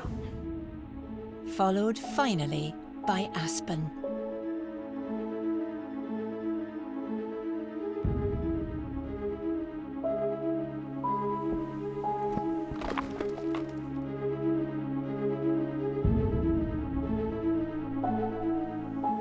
It's actually a better release when they choose the time they want to go. We've done releases before where you open doors and things just bolt off, and that's that. They don't get a chance to take everything in, and these 4 did. So yeah, a lot of work gone into it, but at least they're free now, and that's really what we did it for. So that's achieved. Sometimes they don't want to leave. Sadly, they've got no choice. It's like kids, get them out when you can. Next time on Born to be Wild, Sheila plays mum to a gang of baby red squirrels. I mean, who doesn't love that? Romaine uses superglue to help a grounded herring gull. One of those uses for superglue that people are not aware of.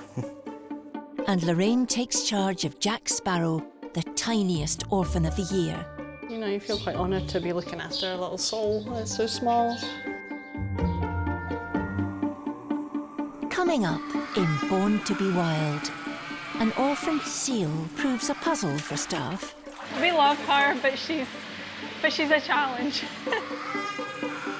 Romaine tries everything to save a nestling raven. So that's a big hurdle done. Let's get this. And it's a busy day for Bob. We've got the cat in the back, we need to get to Dundee. We've got another hedgehog in Methil, and we've got another burnt rancher, so let's get to it.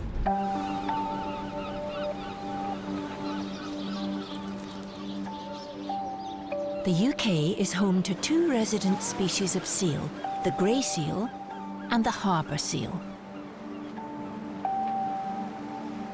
Grey seals are much bigger than the harbour and have longer breeding seasons, with pups born in the autumn and early winter. The pups start off with a white fluffy coat when they're born. Their blubber, which keeps them warm in the cold seas, can be as thick as the length of your middle finger.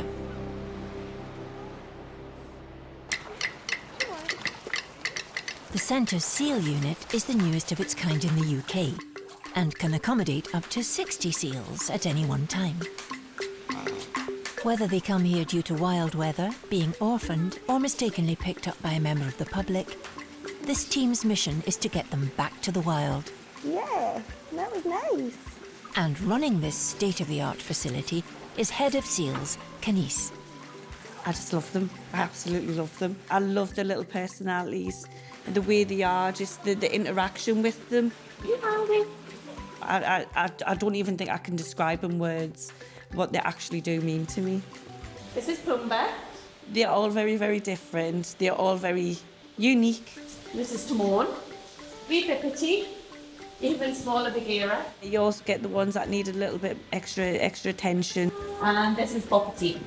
Like ones that come in with injuries and that you spend a little bit more time with. Wee Boppity isn't doing too well just now. Boppity came to the centre as a very young pup with badly wounded flippers, which staff suspect was a result of being bashed against some rocks. But luckily for Boppity, she's found herself in the right place, as the seal unit has an excellent survival rate, especially for grey seals. Each seal is like totally different and they've got different personalities. You just never know what to expect with wildlife rehabilitation.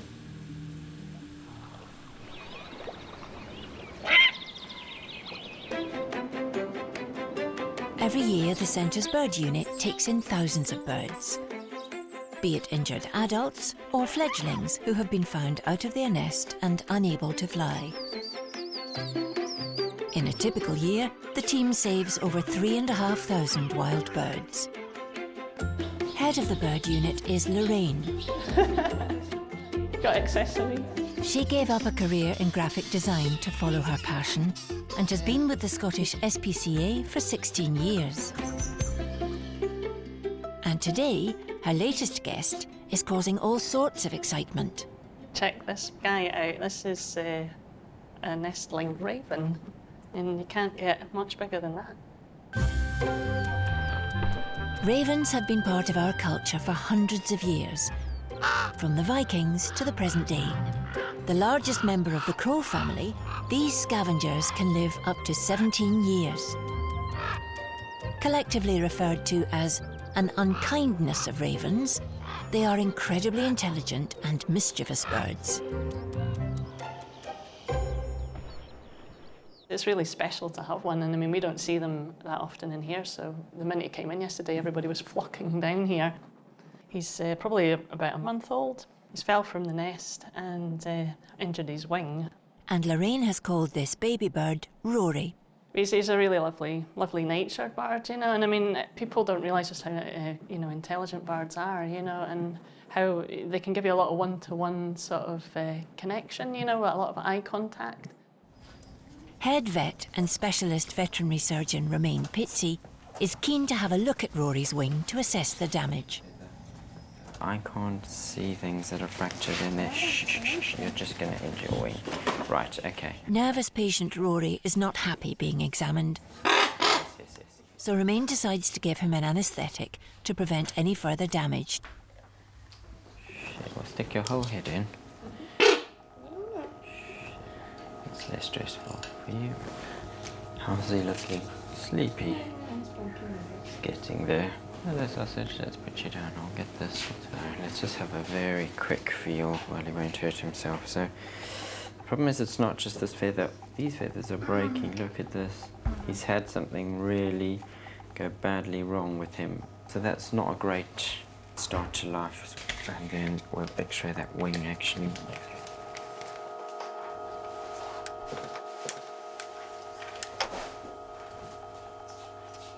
There's a break in the ulna. The good thing is the radius is intact, but a break like that from falling out is really not serious. Rory is less than a month old, so should still be in the nest with his mum. However, as he's so young, Romain is confident his broken bone should heal in its own time with a simple bandage. Rory has come round from his anaesthetic. Oh, what a headache, and you've done a poo, but at least it's on the towel. However, Lorraine and Romain still have to wrestle a bandage onto a groggy and grumpy patient. Calm down, that's not going to help. Gee, I wonder if we can't take it behind your wing. Working with birds on a one-to-one basis like we do is something that very, very few people get to do. Even people who work with wildlife, they very rarely get the hands-on thing that we do. You are going to break another wing if you're not clever. And when you're caring for an animal, when you're actually trying to help that little soul... Oh, very worrying, isn't it? You know, you can't get any closer than that. Hey, what was all that about? Right, how does that look? Right, yeah. Hey, you're a pretty bird.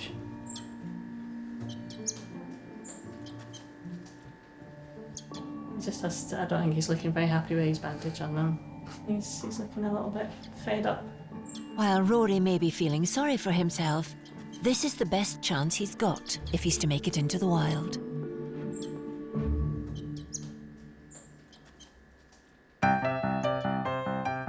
Animals that come to the centre are checked over by staff and sorted into the sections they'll be housed in. In spring and early summer, staff can expect to receive anything between 60 to 80 animals a day, peaking in June to 150.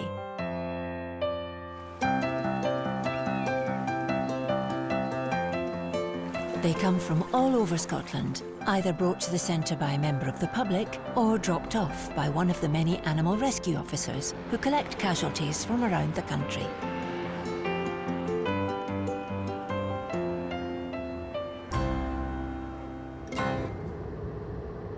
Scottish SPCA driver Bob is on his way to meet a member of the public who has found a stranded tawny owl chick.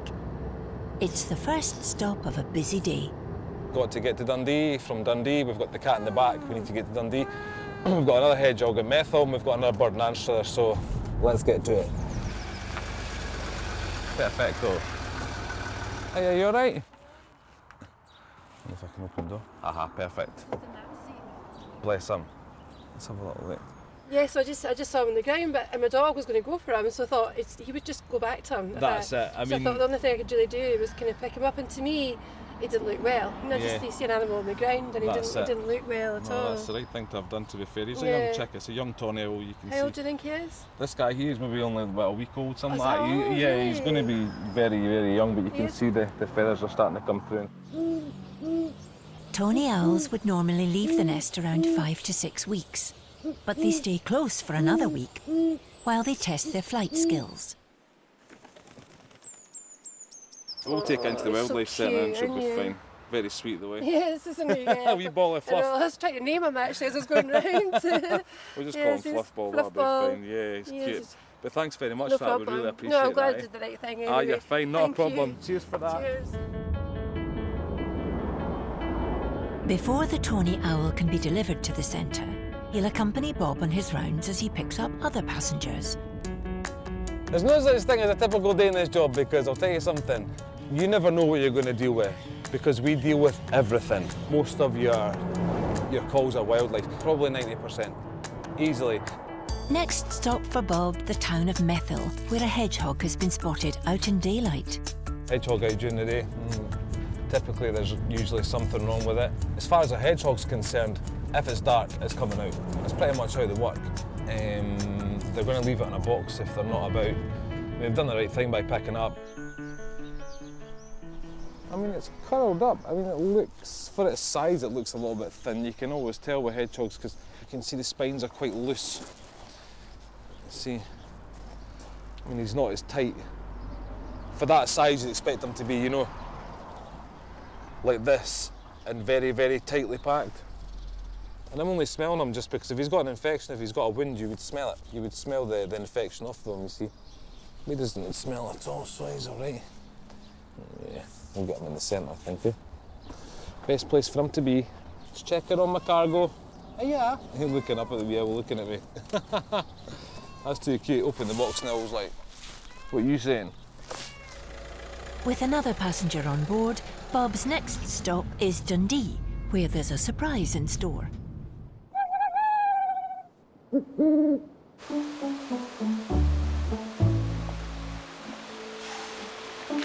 With up to 60 seals at any one time, Kenise needs all the help she can get. So it's just as well she's ably assisted by her two protégés, Lucy and Sarah. Kenise is a great boss. If you're having a really bad day, it's good that you have people to rely on. So you know what to do your tube feed first and then your assist feed. I've learnt a lot from her. She's trained me from the very start. She was really good at training me with the greys. She's good at just taking me back, keeping everything calm and taking everything at my own pace. Today they're checking in on one customer who is making their presence felt.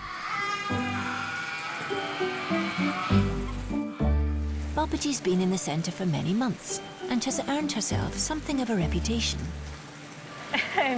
She's one of our more challenging cases because she's still not feeding herself. We're still having to assist feed her to try and get the weight on her. She came in with horrific wounds all over her. She had a swollen back flipper, swollen front flipper. She had an eye problem. She's had a mouth infection. We love her, but she's a challenge. Oh my God, she was so cute. Aww. Such a glamorous job. You're like, excuse me, I'm just trying to sleep here. You would never be able to tell that she had all the cuts all over, like they're all healed. She's looking really good. She's one of those Still seals. not self-feeding. Still not feeding, but she was one of them that everyone absolutely loved to do. She was always so sweet and so easy to do. And now, because she's better, because she's got used to us, she's came up with all these little tricks as to how to avoid being fed. At the minute, we've got probably about 42, 43 All of them are self-feeding, apart from Boppity. There's nothing wrong with her, she's just a bit delayed on, feeding herself. That means someone needs to get on her back and have to assist feed her, so help her eat. She takes the fish pretty much herself, but we just need to give her that extra hand doing it. She gets 15 fish a day, so that's 5 fish every single feed. That's the thing, as the day goes on, the more difficult she gets because the less hungry she gets. So the morning feed, whoever does her in the mornings has got the easiest round. They all have different voices, so it's different singing voices. We can recognise Boppity screaming, we're on the other side, we know it's Boppity. So she knows when she wants fed, you'll start to hear her, she'll become very vocal. And there's the scream. Yeah.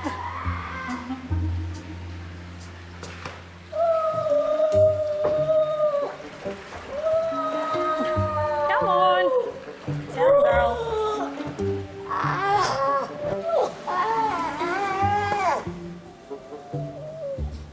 I mean, they don't like having someone getting on their back, but it's got to be done, otherwise she's just going to be sitting there dropping weight all the time. That's it. Back in the bucket. Right, so come on. We're not going to be sitting on them or getting on them and just putting fish down their throat for the sake of it, you know. There we go. That's better.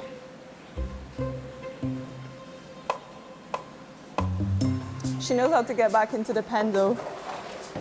You know the way. Boppity seems happy enough now, but if she doesn't learn to self-feed soon, she'll have no chance of survival in the wild. Back to her afternoon nap now. She'll be back to sleep. She's Oh, actually in a food coma. Oh.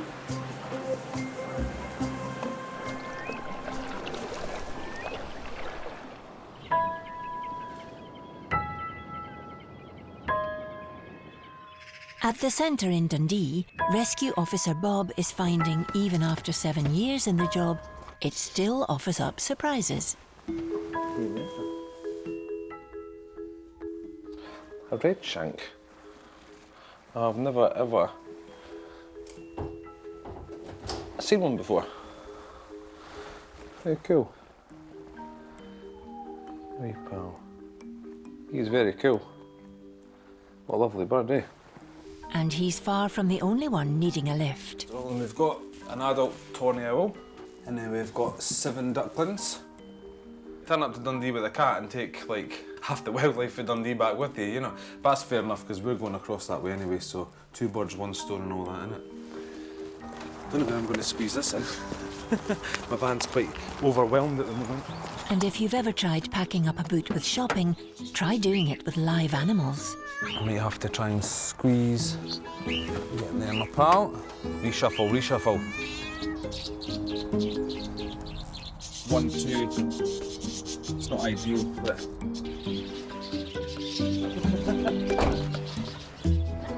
And off we go.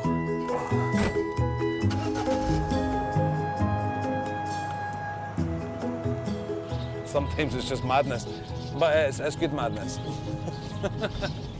To be honest with you, I wouldn't swap my job for anything. No chance. Like, I've got the dream job.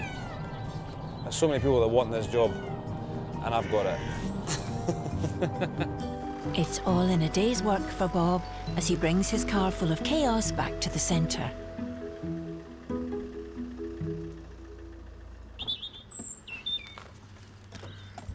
What have we got? We've got 7 ducklings, we've got a red shank, we've got 3 young carrion crows, we have 2 big hedgehogs, we have a young tawny owl and an adult owl. A lot. Yeah, a lot. Have you got a spare minute? Because I have got a van full. Perfect. Handy, handy. Right, my friend. Oh, that's just so sweet. Wee baby Tawny. He is just so... He must be sitting there going, what's the racket? What is the racket? And these ducklings are booming about this box. They're healthy. Let's go! We've got a red shank. Yeah. Got a red shank inside there. Buzzing? Exactly. Lorraine will be like flipping. With the bulk of the hard work over, there's still always paperwork. So we've got a hedgehog, and we've got a hedgehog, and we've got Tony and Roll. I feel like, what's her name, Angelina Jolie, I have adopted lots of children. Here's the paperwork to prove it. I have 7 ducklings. Minted.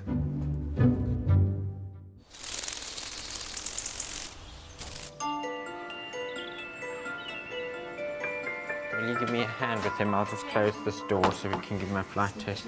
Rory the raven came to the centre with a fracture in his wing.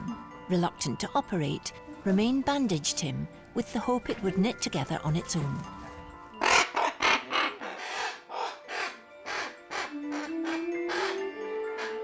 With the bandages now removed, it's time to test his flight skills. We really expect him now to, be completely fully flighted.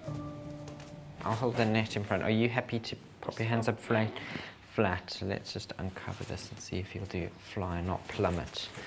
Yes, that feels better, but instead of now trying to climb on people's heads, yeah, he's trying to climb up the rain, unfortunately. If you lower your arm and high, make your hand go up, he's probably just going to, unfortunately, try and climb up your shoulder now. Oops, that was inevitable. Stop being silly. There's no attempt to fly up, is there? I don't want you to fall. I don't want him to fall. Don't worry about him being there. Let's just get this net, because he's going to have a fall. I don't think he's got enough strength. Come on, you're okay. Oh, sausage. Okay, Mr. Bell, let's go and x-ray you. Let's see what's happening. It might be that for some other reason it's not healed as planned. X-rays reveal Rory's fracture is healing well. However, something else has caught Romain's eye. I'll show you what I think is pretty much the definite problem going on here. What you'll see is here just by the elbow joint, this has come out of joint. Unfortunately, when that pops out of joint, then he's not going to be able to fly. Now that's a real bugger to do something about. I'm not quite sure we are going to be able to fix it.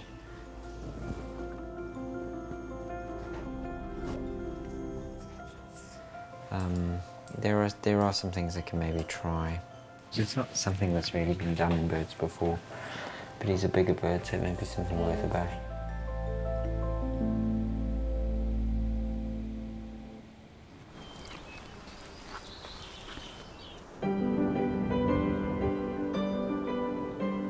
Scotland boasts some of the UK's most unspoiled landscapes, home to some of our rarest and most iconic species. From the mighty golden eagle to the highly specialised mountain hare. The staff have seen and cared for almost all of them, putting their knowledge and expertise constantly to the test. And today, a rarity has landed on Romain's to-do list. Having a nicely cleaned floor and room usually means something's about to poop on it. A red-throated diver has been brought into the centre. These striking and unusual birds are specially protected and breed mainly in the north of Scotland. In summer, they sport a stunning plumage with a distinctive red throat and eye, but in winter, this fades to a duller grey-white plumage. Their call is one of the most emotive sounds of the Highlands. These shy birds are extremely ungainly on land and only come ashore to breed. It's an unusual bird for us to get the Wildlife Centre, so what we see doesn't always reflect what the natural populations are. So let's have a look at what the story was with him. Came from the Highlands and he landed on a bridge. It's not very revealing. With not a lot of information to go on, Romain decides to take a closer look. Just watch your face. Yeah, there we go. There we go. Just watch your face. Don't bring him up to your face. Shh, beautiful. Really beautiful. Have these amazing water-bound feet that, if you look, are shaped like a wing. So it's very wide from top to bottom, but very thin from the front, so they can slide through the water with the foot like that. So there's no problems on the feet. So he hasn't been on the ground for a long time. Okay, let's have a look at you been doing. The problem with the unusual birds is often they don't tolerate the stresses. So, they're things that we can fix, but the birds don't cope with the conditions we have to keep them in to allow them, to be fixed, and that's always a problem. Again, you can almost instantly see he's soiling his feathers, and that will be a problem. So He's thin but not emaciated. Another cause for concern is the bird not feeding, so Claire and Katrina must give him a helping hand. He's swallowing them. As long as I get them far enough into his mouth, he is taking them, so that's a good thing. What we're hoping is that he'll just get a taste for them. Oh. Having never hand-fed a diver before. Yeah, this is the first time. He must be hungry, but I think he's just stressed. He's not eating himself.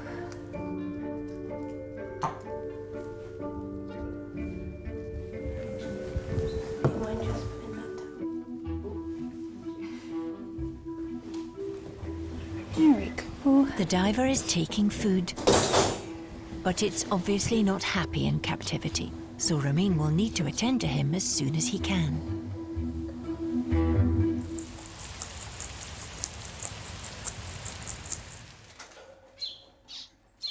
Oh, Mr. Man. 3 weeks ago, Rory the raven came into the centre with an injured wing, having fallen out of his nest. He's grown since he's come in. He's about 30% bigger, yes, and you can bite, as we know, so let's just have a feel. You've definitely got more grumpy. Rory's radius joint refuses to stay in place, so his only chance of survival is for Romain to try some pioneering surgery. World famous Romain.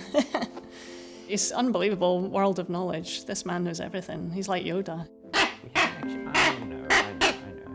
I am fortunate in that I've worked with wildlife for almost 20 years, and so I've got to pioneer all sorts of surgeries. I've taken as much experience from human surgery, veterinary surgery, to build new procedures and to do things in different ways. And so sometimes there are these really challenging cases where I get to put all of those skills and experience to play. Just kind of fingers crossed that it all goes well. Romain's plan for Rory is to drill a hole through the bone and secure the joint in place using suturing thread.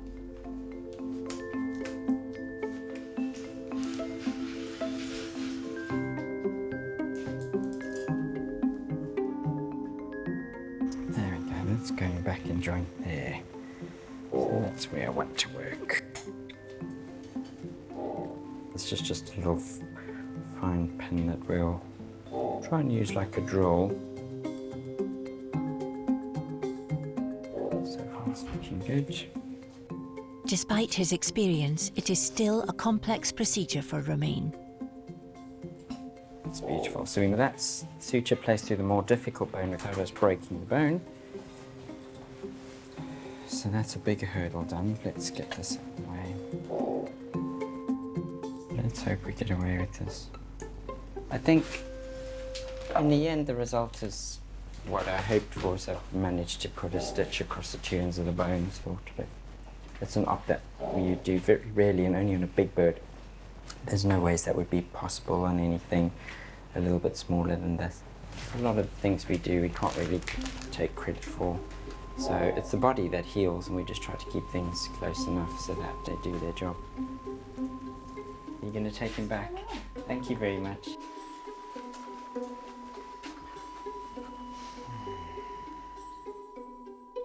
So far so good with the raven, but we're not through the woods yet. I'm going to give him another 2 days, and then I think I'm going to x-ray him. If it comes out of joint at any stage, then there's nothing else I can do. We'll put him down.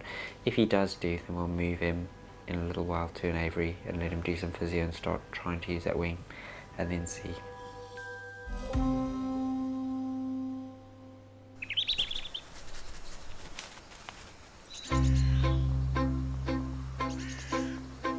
Despite a clean bill of health, Boppety the seal was still underweight and refusing to self-feed. Her diva ways meant she was at the centre for several months. However, the constant care and patience from centre staff has finally paid off, and she is at last ready to be released back into the wild. Our weight gain's been fantastic. In the last few weeks, she's gone right up to 28 kilo.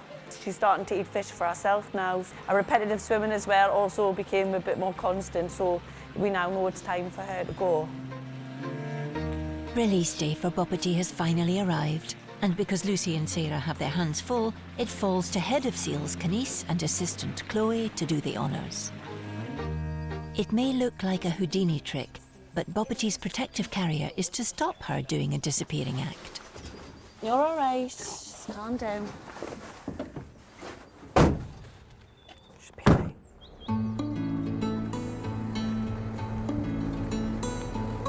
So you're looking forward to this today? Oh my God, yeah. Is this your first release? And you've got the pleasure of Pleasure, got all the way to the list. I know. With property of all with people. with property of all seals. You're all right, sweetie. Calm down. Bobbity's point of release has been carefully chosen on the wild and unspoiled west coast of Scotland. There's not as much grey population on the west coast, so it's a good area for her to come. And also, just because of the way she's been, she's had a lot of interaction with humans. Because it's taken so long in order to get her to this point, we thought it would be best just to put her somewhere a bit quieter. She's not going to have as much competition out there, and once you get her bearings, she's going to find it easier to fish. That's it.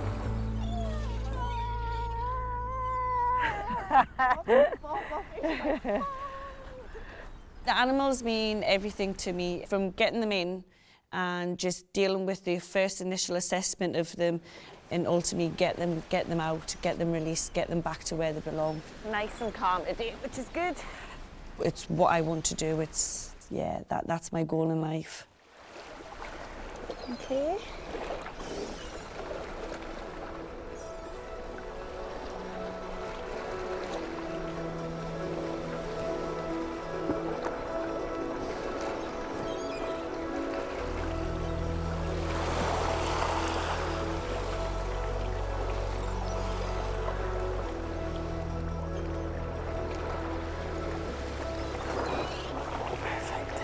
Go on. Do you want to go out a wee bit? I'm not coming in.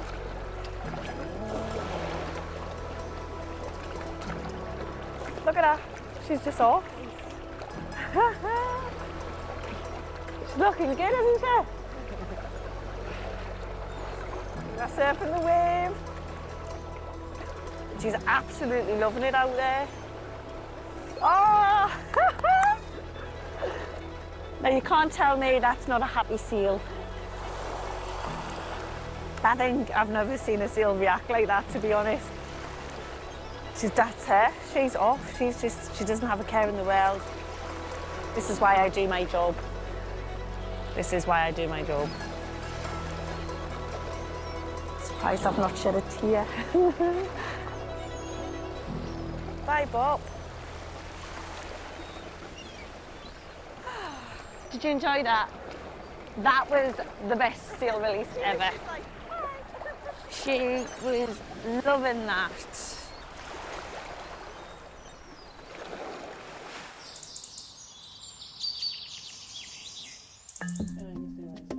2 days after surgery, Romaine is checking up on the patient.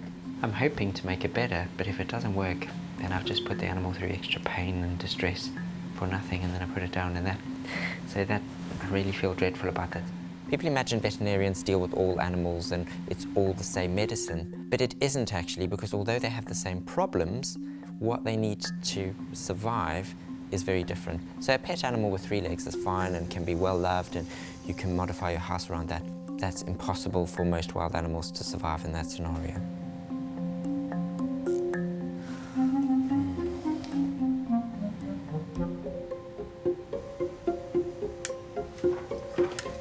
Fingers crossed.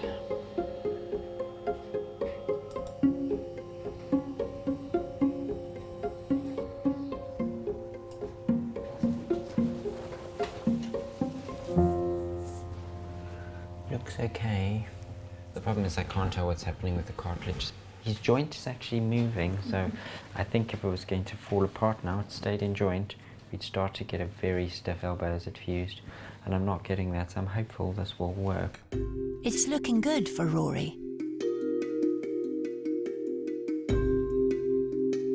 In 2 weeks' time, Rory will be given a flight test to see if his wing function has improved.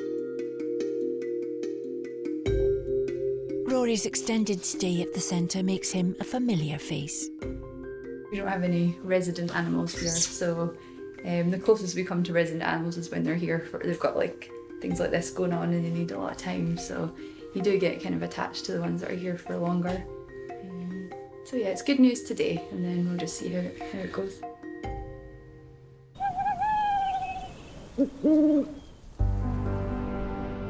From the rugged, towering mountains of the Highlands to deep, mysterious, glistening lochs, from thick, lush woodlands to the miles upon miles of golden beaches, Scotland's wildlife has some of the world's most beautiful landscapes to call home.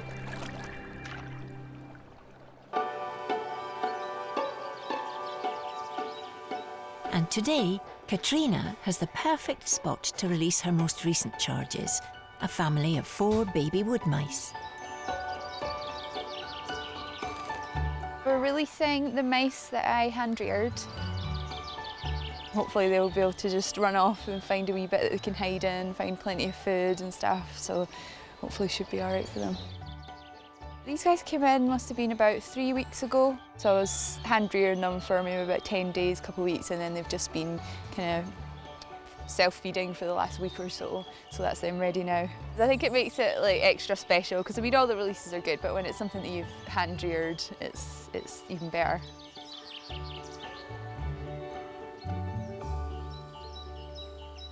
This is a good wee location, nice and quiet for them, lots of stuff that they can kind of run and hide under.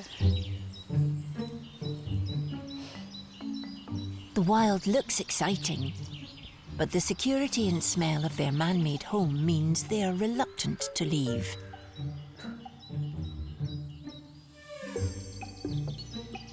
I think they just didn't want to leave their pouch because they've been in that for a while. But yeah, now they're off exploring. I think they've all kind of separated. One went up there and there's a few around here. So they've found wee places that they can hide, so they don't really need their pouch anymore. So that was one. He seems to have found his little home just under that tree trunk there. Just like making his wee nest how he likes it, and he's nibbling away on stuff there, so that's a good sign. Already at home.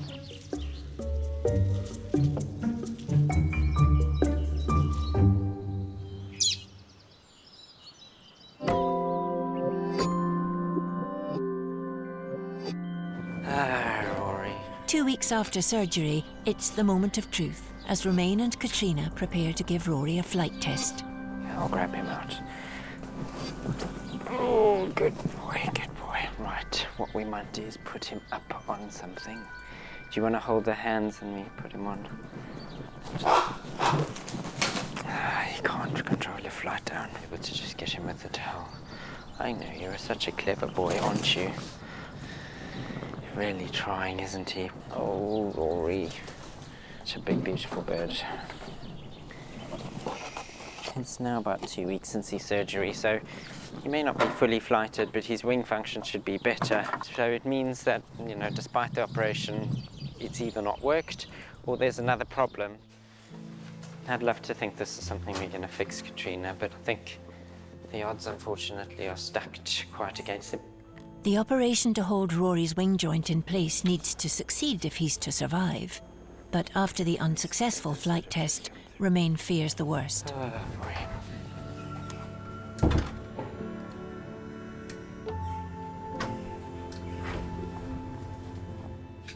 It looks like what's happened is this broken bone is healed, but the radius, where I've drilled all those holes that took forever and sutured it in, it almost looks like the bone's either broken through, but it's popped out of joint again, so it's out of joint. I mean, that was the last thing I could possibly try.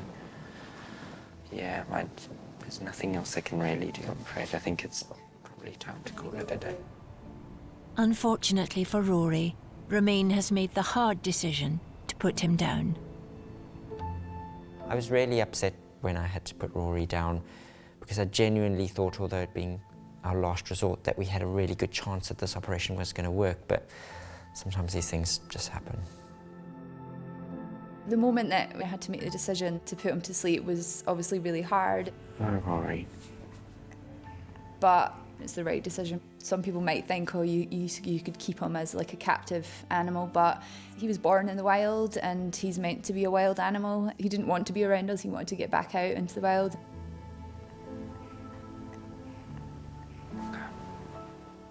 People often speak about doctors and vets switching off and staying detached from their patients, and I actually don't agree with that.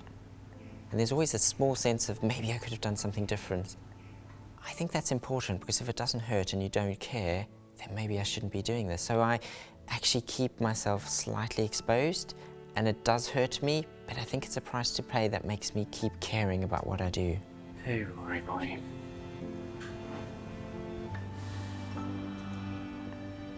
Bye-bye, boy.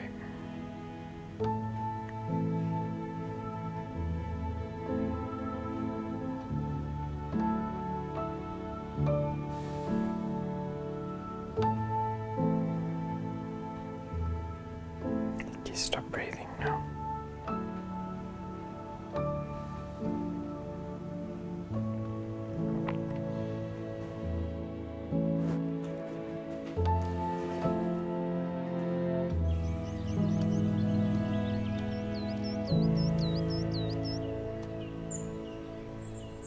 Dealing with a loss is just part of the job, but the team must look to the future. All ready, guys? 1, 2, 3, go! The staff at the centre work tirelessly to get the animals back to the wild. Be it a nervous mouse or a flighty barn owl. But they can't all be present at these happy times. So sometimes there's a chance to share these special moments with the team later. Boppety, the centre's most tricky seal, was cared for by Sarah and Lucy, and head of unit Kenise has got them together to see some of the release footage. Who's ready? Yes.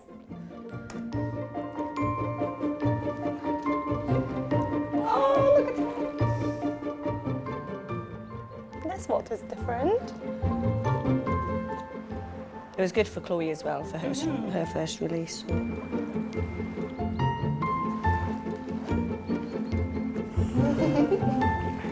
Whoa! And she's absolutely loving it out there. Such a difference when you see what she was like inside. She was right over. It was awesome.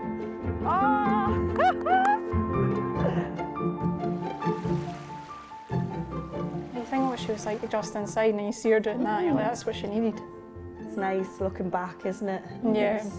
Well, it's nice for like us too. Like we never went on the release, so for us to kind of remember what she was like at the start and then actually getting to see her go, it's just lovely. She's just so relaxed, just a proper seal. A happy seal.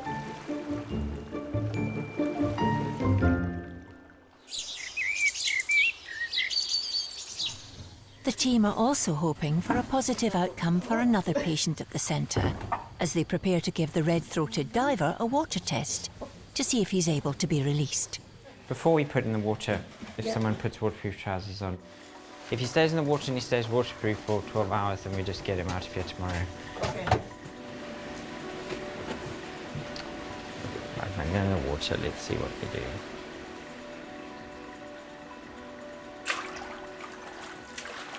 The releases are getting the animals back to where they belong. They don't belong in captivity.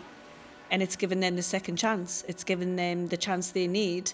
And hopefully we've done the job to the best of our ability, that they can take it further and they can carry on and hopefully live happy, long, full lives. All that can be done for now is to leave the diver to reacclimatise to his more familiar aquatic surroundings. The team wait in anticipation.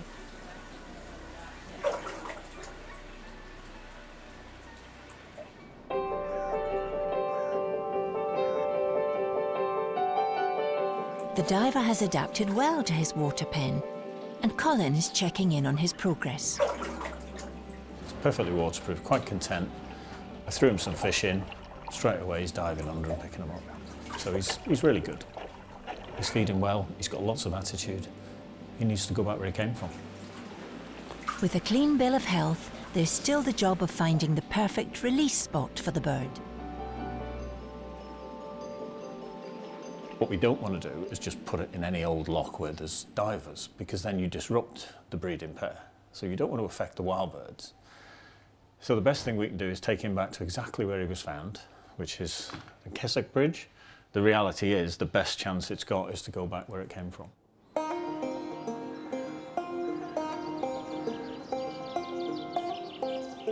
And it's assistant manager Johnny's turn to take the 135-mile road trip up north with a less than enthusiastic passenger.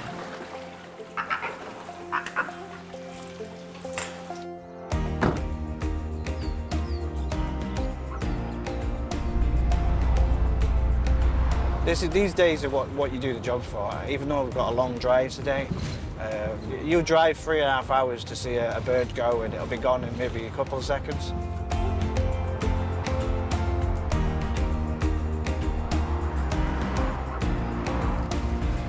This is the bridge that he was found on.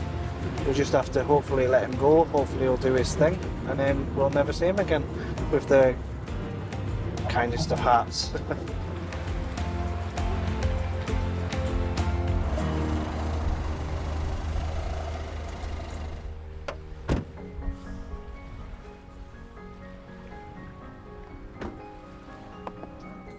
It's just about finding a suitable spot just to let him get on the river so he can push himself away, and then he can find himself a space from there.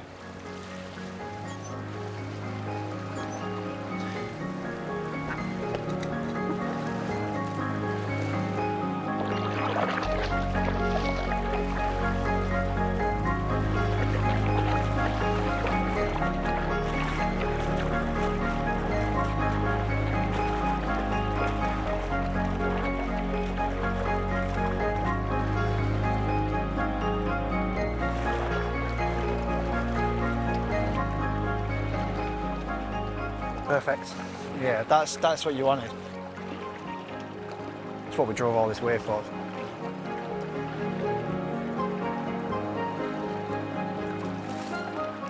He's gone and he's dived under, which, yeah, I mean, it's great to see as well. I mean, to see them take off with that much excitement. It just shows that when them, that's what they want. They want to be back in the wild. Now he's gone and I can't see him. Stayed all that way for 3 seconds, but it's a good 3 seconds. It's a satisfying end to the day. And releasing a red-throated diver back to the wild is a huge achievement for the team. But for Johnny and all the staff at the centre, the work is never finished, as they help the animals that were born to be wild. Next time on Born to be Wild, vets Alistair and Liam size up their latest patient. He looks very, very alert. He looks as though he's ready to take on the world, I think. A swan family gets a health checkup. Just checking everything and make sure we don't miss something. And Bertie the water vole is Nicola's cleanest patient. This is actually the only toilet-trained animal, I think, in the whole centre. Coming up in Born to be Wild, a Shetland otter gets an unusual checkup. Probably got an otter that's just got a mild allergy to something plant-wise in there. 2 young foxes make friends. It'll be quite nice to get them together and see how they get on. And there's a difficult decision for vets Alistair and Liam. If they can't be saved, we have to make the other humane decision so they're not suffering. If we didn't feel emotional about it, we shouldn't be doing the job. Scotland's wild and stunning landscapes are a stronghold for some of the UK's favourite animals, including otters. In fact, Scotland is home to more than half of the UK's otters, with strongholds in the West Coast, Hebrides and Shetland.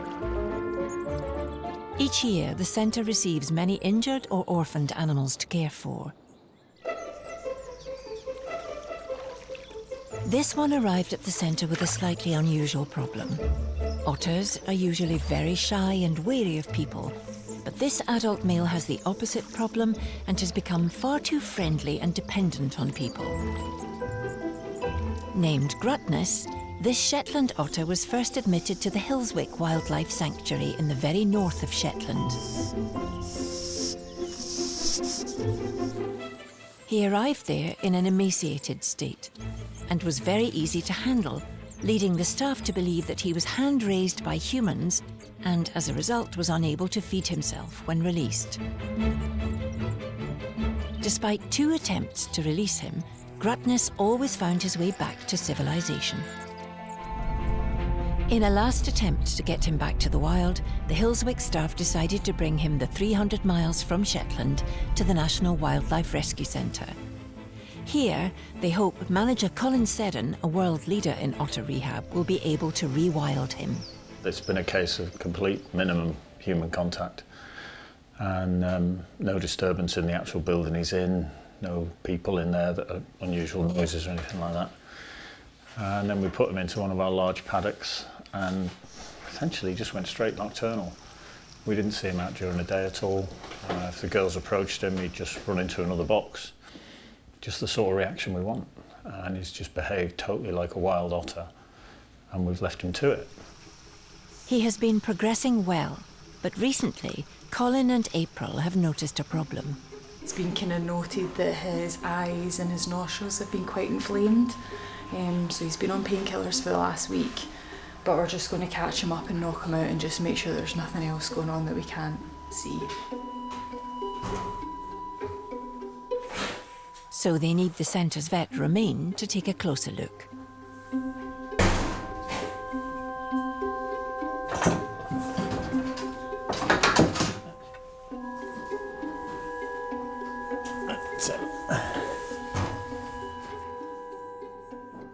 This presents a good opportunity for the team to weigh him. 10 kilos is good. It's good for this fella. The northern otters tend to be a bit bigger than the southern river ones anyway. But yeah, it's a good weight, he's in good condition.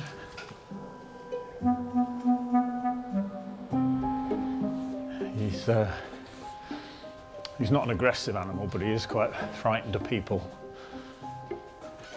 which was the whole intention of us having him here. For the last few months, Grutness has had very little contact with humans to break his dependency on people in readiness for the wild.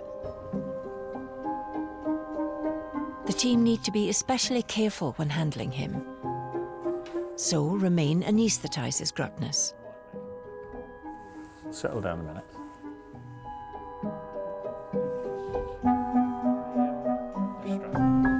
Now under sedation, Grutness is lifted onto the examination table. Okay, I'll let him go. He's getting to wake up. I've never been this close to this big an otter since I started here. Yeah, he is massive. First, Romain needs to get a good X-ray image of Grutness's head. You can see where the nostrils are and the air is going in.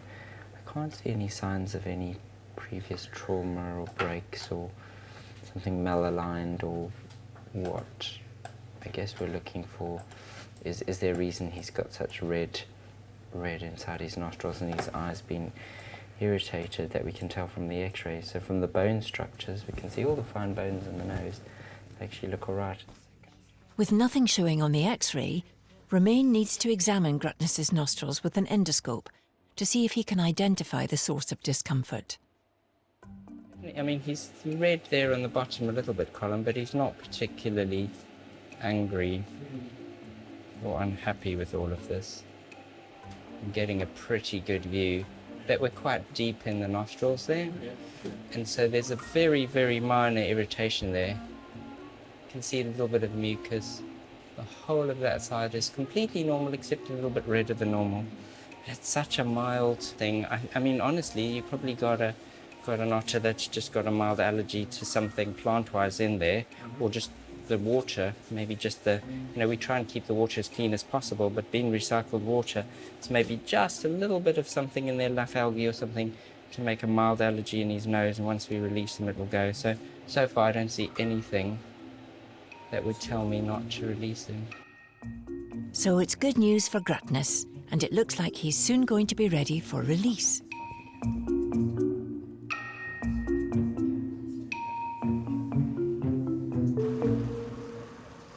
Having been given the all clear by Romain, the team just have to work out a way to get Grutness the 300 miles back to his home in Shetland.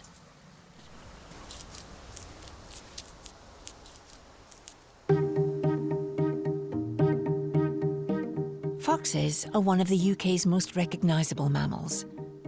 After mating in the depths of winter, vixens have their litters in spring, which may stay with her until autumn in a family pack. They are a cosmopolitan species, equally at home in urban areas or the countryside. But one of the downsides of living so close to man is that they're far more likely to be injured or killed, either through road accidents or being deliberately controlled. A vixen has been brought in with a leg injury, which was likely to have been caused by being knocked over. Unfortunately, this little vixen appears to have broken her leg, so she has been taken to vets before, and they've done the best they can to fix the leg. It's the bone at the top of the leg, but unfortunately it hasn't worked, so we're quite lucky. We've got a lot of experience in fixing these kind of injuries, and I have quite a lot of specialist equipment that normal vets don't have, and so I'm going to try and fix it in a different way that will be more robust. Luckily, the centre's vet, Romain, has dealt with many foxes. Yeah, this has sort of been tried and not worked, so I'm hoping we can salvage something with the leg. Because unfortunately, if you're quite rough with the metalwork, you can actually break the leg further to the level that I can't really do anything about it. Unfortunately, it's going to be a complicated and invasive operation. And the problem is that if you have a break in the bones, the bone can bend. So if you put a pin down the centre, that will stop it, but it can also twist. So a pin in the middle won't stop that, and it can also move back and forth. And so this has stopped the bone bending, but because the break is skew, what's happened is the bone has done that, because there's been quite a skew break. And so, you know, the leg is now much shorter on one side, so that's not going to really work. I will only try and make the decision to operate and put the animal through the trauma and the pain and stress if I'm very sure that it's got a really good chance of it all working and going back successfully to the wild. I think someone's tried their best they could. And I think sometimes the misunderstanding is wildlife has no money, so you do something more ramshackle. But obviously, if you have a dog with a slightly shorter leg or it heals with the leg slightly skew, everyone's going to love it just the same, and it only has to chase its food in a bowl down. But for a fox, it's not going to be able to cope with that. So it really has to be 100% normal. Otherwise, it's not going to make it back to the wild. So actually, that's a much bigger surgical challenge than it is for a dog. After the X-ray, Romain forms a plan. I'm going to remove that pin and replace it with a locking plate. It's going to be completely internal, so it can't mess with it, and it can behave normally afterwards. In order to mend this fox's leg, Romain needs to join both broken ends of the bone together with a plate, which in turn needs to be joined to the bone with a series of screws. And these screws need to go into healthy and strong bone.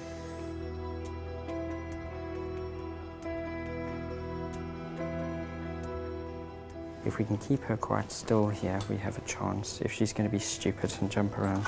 And again, the problem is we do get foxes that are really silly.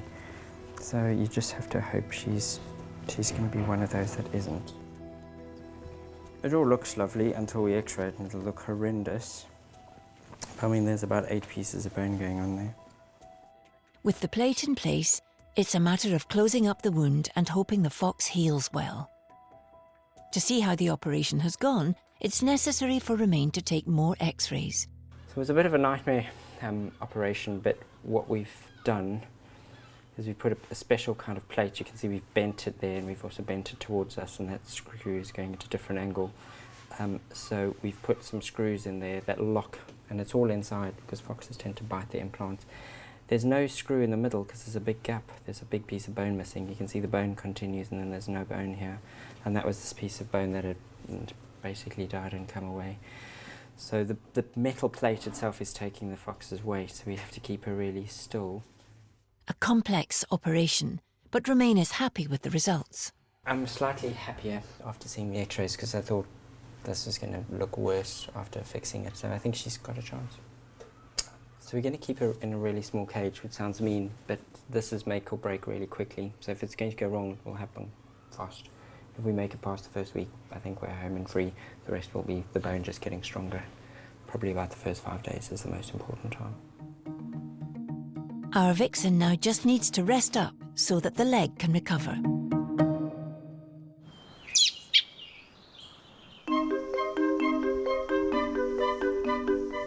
Gruttness, the Shetland otter, seems to have recovered from his sore nose. His rewilding journey is also going well, as he is now behaving completely like a wild otter. It's now time to move him into a new enclosure, where he can be quickly and easily caught up, in readiness for him to be transported back to Shetland, where he was born and grew up.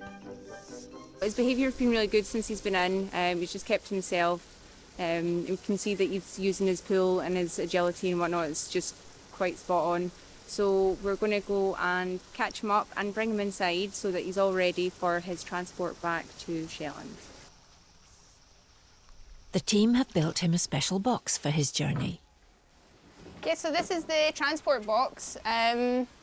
So he's got an entrance on the other side that's nice and secure, so that will get bolted and padlocked. But it'll be nice and cosy for him. He'll have his hay inside, and he's used to a box like this, so it'll just mean that he's kind of less stressful for him to be travelling in. Yeah, he's going to stay in it now for the next couple of days, so he's totally familiar with it. This will go with him right to the release point, hopefully, if we can get it down the track well enough. But and then we'll simply open the door, and he'll come and go as he pleases. It's imperative the team make the long journey as stress-free for Gruttness as possible, so getting used to this new box is essential. The first job is to get him out of his old box. I can't get that slider.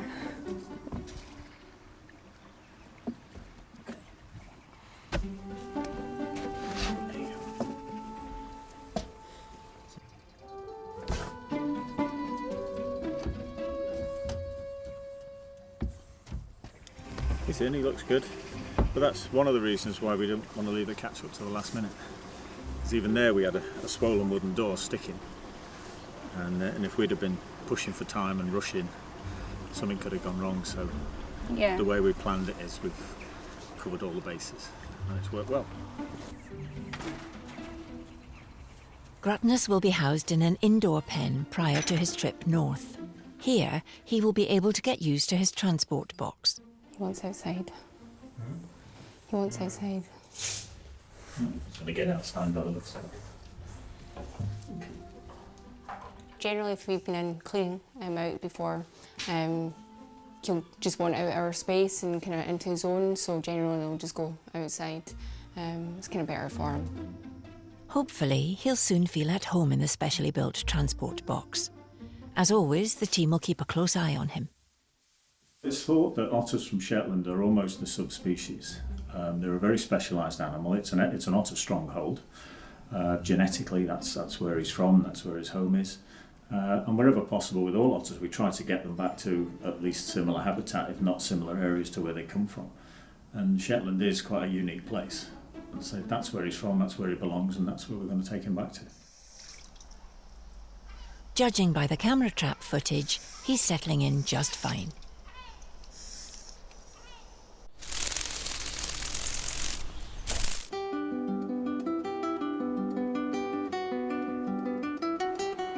Without doubt, one of the most colourful and exotic-looking birds in Scotland is the Kingfisher.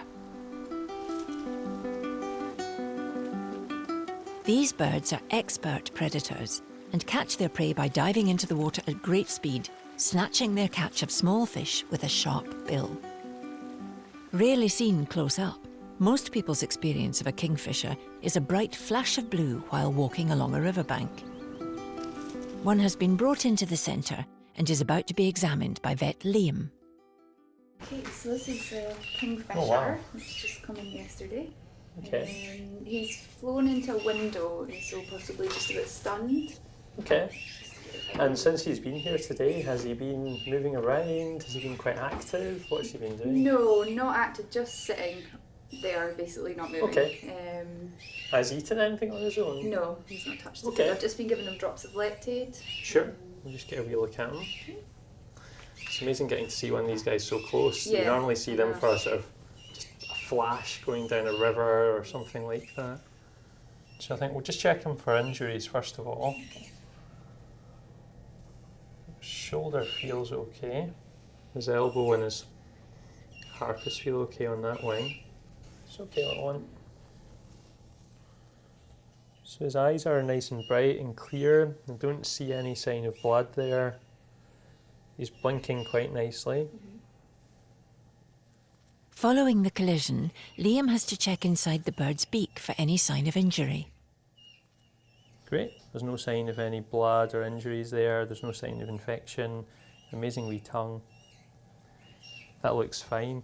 So at the moment, everything I can kind of check seems okay. Yeah. Hopefully he's just been stunned from flying into this window. I think with things like kingfishers, if he's not eating well in here, I mean, this is totally different to his normal surroundings. Yeah. It's the best we can do.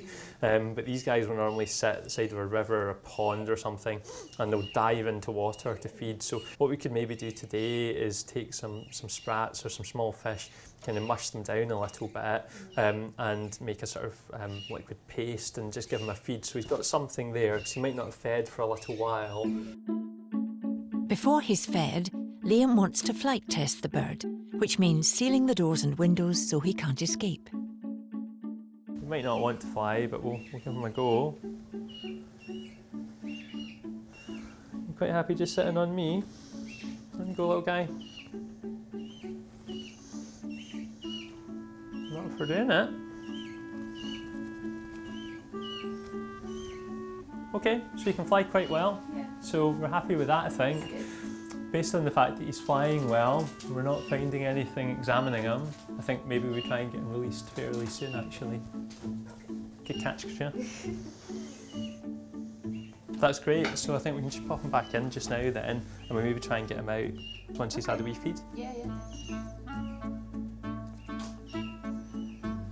Okay, great.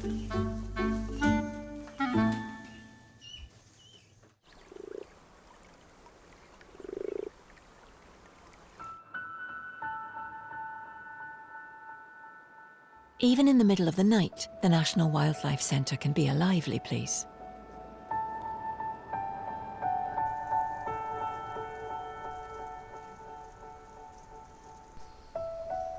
Especially as many of the resident mammals are nocturnal.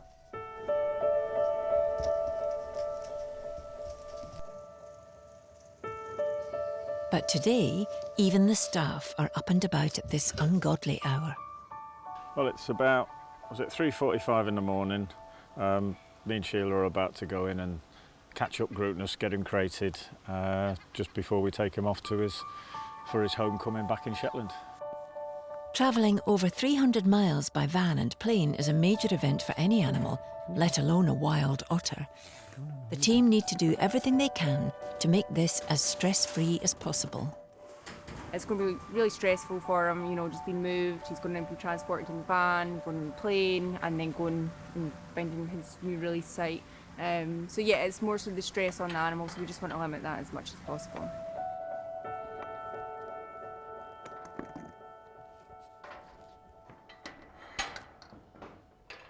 There's concerns transporting any animal. You know, we get our animals wild, they're ready for release. They don't want to be contained, they don't want to be exposed to people. They are going to be easily stressed. So we have to keep the journeys to an absolute minimum. Well, next time we see him, we see Grootness, hopefully he's going to be in Shetland, he'll be back home and about to be set free. There we go. I can't believe he's been in 6 months now. 6 months, wow. It's a short 45-minute drive from the centre to Edinburgh Airport, where Grootness has been booked onto the early morning flight to Shetland.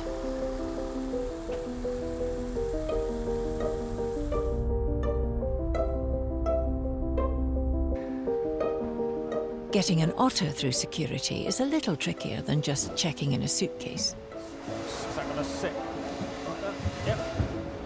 I was hoping I might have been able to get away with just a peep in, but no, it's got to get him out. As something of a celebrity, Grootness bypasses some of the queuing most of us have to put up with at the airport. And after a quick inspection to make sure Grootness has no hidden contraband in his box, it's off to departures. That's the worst bit done. All right. One of the team from the airport takes him to the plane, It's speedy boarding for Gruttness. I mean, I was like really feeling for him, but when he came out and I could see like he's a wee bit stressed and just wondering what's going on, but I mean, other than that, pretty chilled, so I'm quite happy and a little bit feeling more at ease now, so. He's now loaded into the hold with the regular suitcases. Everything's went according to plan and yeah, quite happy. I mean, Gruttness, he's going back home. You can't ask for more than that. It's a 90-minute flight to Sunborough Airport on Shetland's mainland, so Gruttness is going to have to settle down and enjoy a mid-morning nap.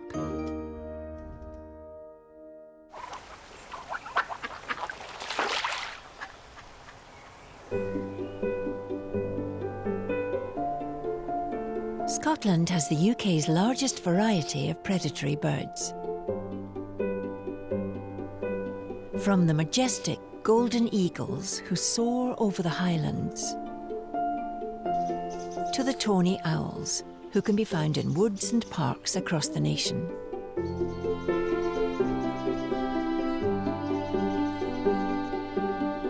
Peregrine falcons are perhaps the most glamorous of all of Scotland's birds of prey, their beauty only matched by their incredible hunting ability. The fastest animal on the planet, an adult peregrine falcon, has been clocked at 242 miles per hour diving after prey. In the bird unit, vets Liam and Alistair are taking a look at a peregrine who was brought in last night. It's not only a bird that uses its feet, it uses its beak. It's trying to bite as well as foot me. So. Alistair and Liam give the bird an examination. You look in his mouth first of all, just see if we've got any evidence of anything. You need to just get a wee look in his eyes just to make sure you can see okay.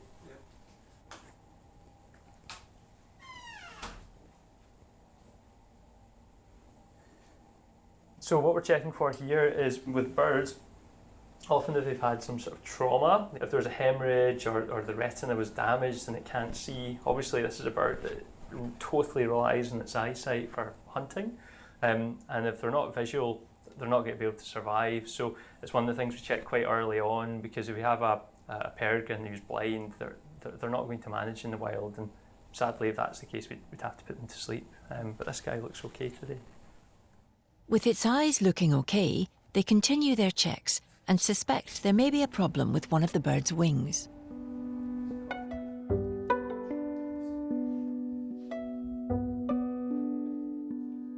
The decision is made to anaesthetise the falcon so Alistair and Liam can get a better look at the wing without causing any stress. Immediately, there's a problem.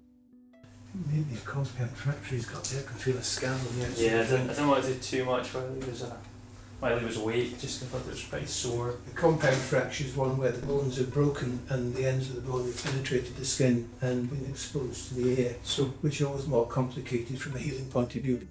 They've got two bones in this forearm, which is the equivalent of here in our arms. The radius, which is a very thin bone in the bird, appears to be intact, but the ulna has been fractured, and I think the ends have come through the skin. An X-ray will reveal the extent of the damage. I thought we had a compound fracture, which we do have, but the reason why we have a fractured wing is somebody has shot it.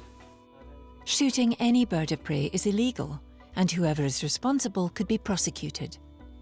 There's no pellet in the wing itself, but we always get the telltale evidence of the bits of metal that have been left as it's gone through the shattered bone.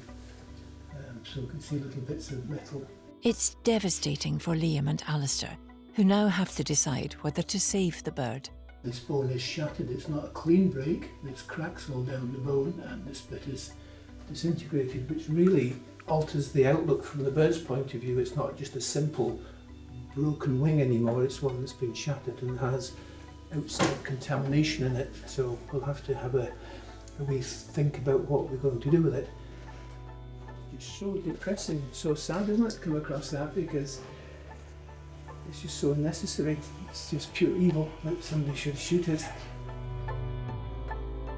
Clean break wouldn't have been an issue. It's one of the better breaks to deal with because we already have one bone that's intact, and that would act as a splint. We'd put a steel pin and insert down the other bone and that would allow it to be immobilised, and then it would heal, and that bird would then be released. It's not going to have stiff joints, it's not going to have any infections because it wouldn't have been an open fracture probably. This one has got an open fracture, it's had a bullet that's gone through it, which is certainly not a sterile thing, could be infected, the bone is shattered, all sorts of complications of healing which make the decision making slightly different. The decision normally from past experiences that it's probably better being euthanized than fixed. 3-4 weeks from now, it would be a bird who's not enjoying life, very, very stressed, may go on to re-injure the wing if trying to medicate it and catch it out. And I think the other thing got to think is how fair is it to put it through all of that? Alistair and Liam are agreed that the kindest thing to do is to put the falcon down. Because the staff put so much into it of their own emotion, that yeah, it hits them hard sometimes. They have to care, otherwise they wouldn't do the job properly. And they have to care deeply. But they're also very professional. And if, excuse me, I'm going a horse there, if we didn't feel emotional about it, we shouldn't be doing the job. So if we did this just because, it's just a bird with a broken wing, we'll put it to sleep, we shouldn't be here at all. We're compassionate, hopefully. We're vets, we're here to save things, but we've got to be realistic. And if they can't be saved, we have to make the other humane decisions so they're not suffering. So Liam gently puts the bird to sleep. Is it gone now? Yeah, that's away. I'm not embarrassed to say it affects us because, even after 47 years, if you're not feeling it, you shouldn't be doing it.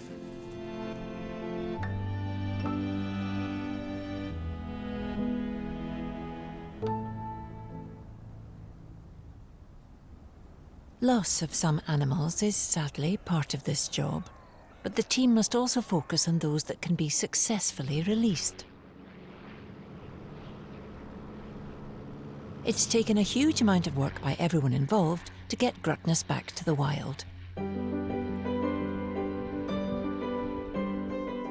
He's finally nearing his home in Shetland.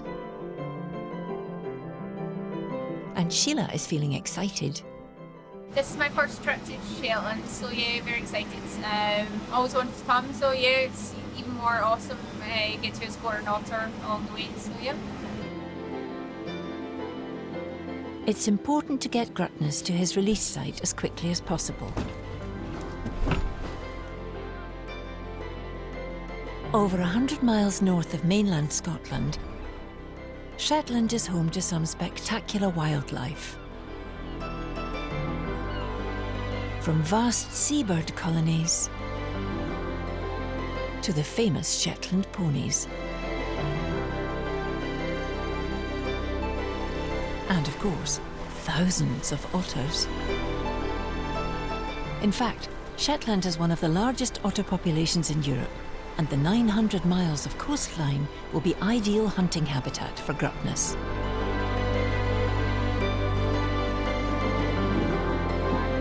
Sadly for the team, today is wet and foggy, but that hasn't dampened the enthusiasm.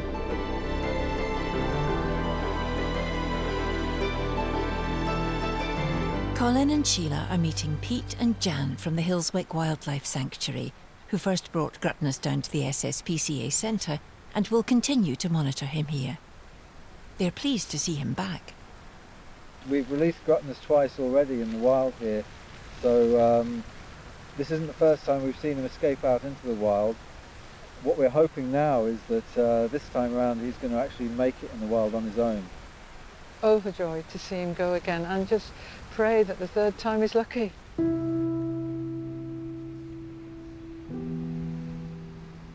He's looking really good, he's travelled well, he's already sniffed through the box.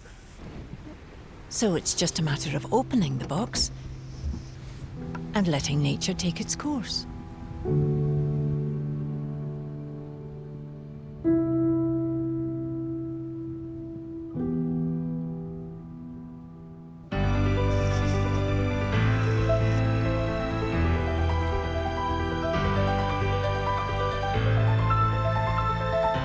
Grutness looks delighted to be home and races to the loch, looking every bit the wild otter.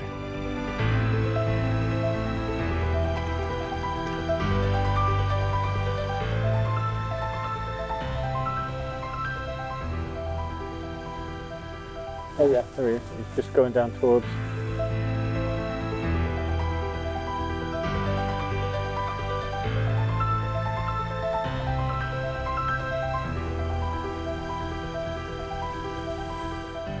He's all the way over there. He's going down the brook now, down the river. He did exactly what we wanted him to do. He ran away from us into the water and off he went, and we couldn't have asked for a better release. It's just an amazing feeling, you know, just to see him in his great condition, and you know, he's quite content. Just the way he actually did bounce away, he was happy, and it just makes me feel really good too. This place was built for otters. He'll cope here if he's going to cope anywhere.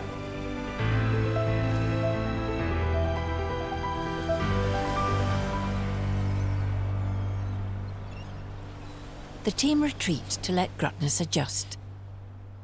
Despite a long day, they've had a call that they just can't ignore. A chance to spot an animal they would never see at the centre. We're away hunting for orcas, and we've just heard that there's some up ahead, so we're going to go and try and catch up with them and see if we can see them. This pod of orca, or killer whales, have a loyal band of followers who follow them around Shetland, called the Orcaholics. Yeah. They're on the way. It'd be really super to see something today, but yeah, I'm not one for getting excited until I actually see something, so generally don't get much reaction from me. Yeah, with any luck we're going to see animals that I've never seen in the wild before, Sheila's not seen in the wild before, and that's, yeah, it's quite a thrill for us and quite a bonus. And a few minutes later, the pod of orca come into view and swim past the headland. Coming proper out of the water there. That fin's massive, look. Woohoo! Check that out. That's pretty cool. And they're coming quite close into the bay now, and you can actually fully see them. So yeah, it's unbelievable. It's really nice. Oh, it's just amazing. It's just so privileged to see wildlife out in the wild and stuff like this. And you know, it's great that there's so much interest locally too in monitoring all these killer whales, and they have this sort of communication system where people tell each other where they are, and then it gives everybody the opportunity to come and see them, which I think is fantastic. This pod of orca are hunting for seals along the shoreline. It's a thrilling sight for Colin and Sheila. That's really cool. You can see them actually blowing as they're actually heading towards us now, so I mean, what are the chances?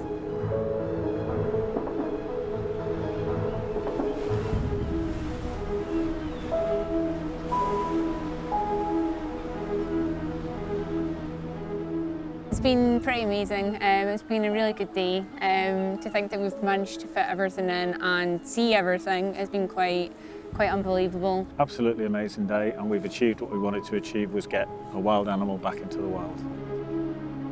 So it's back to the National Wildlife Rescue Centre.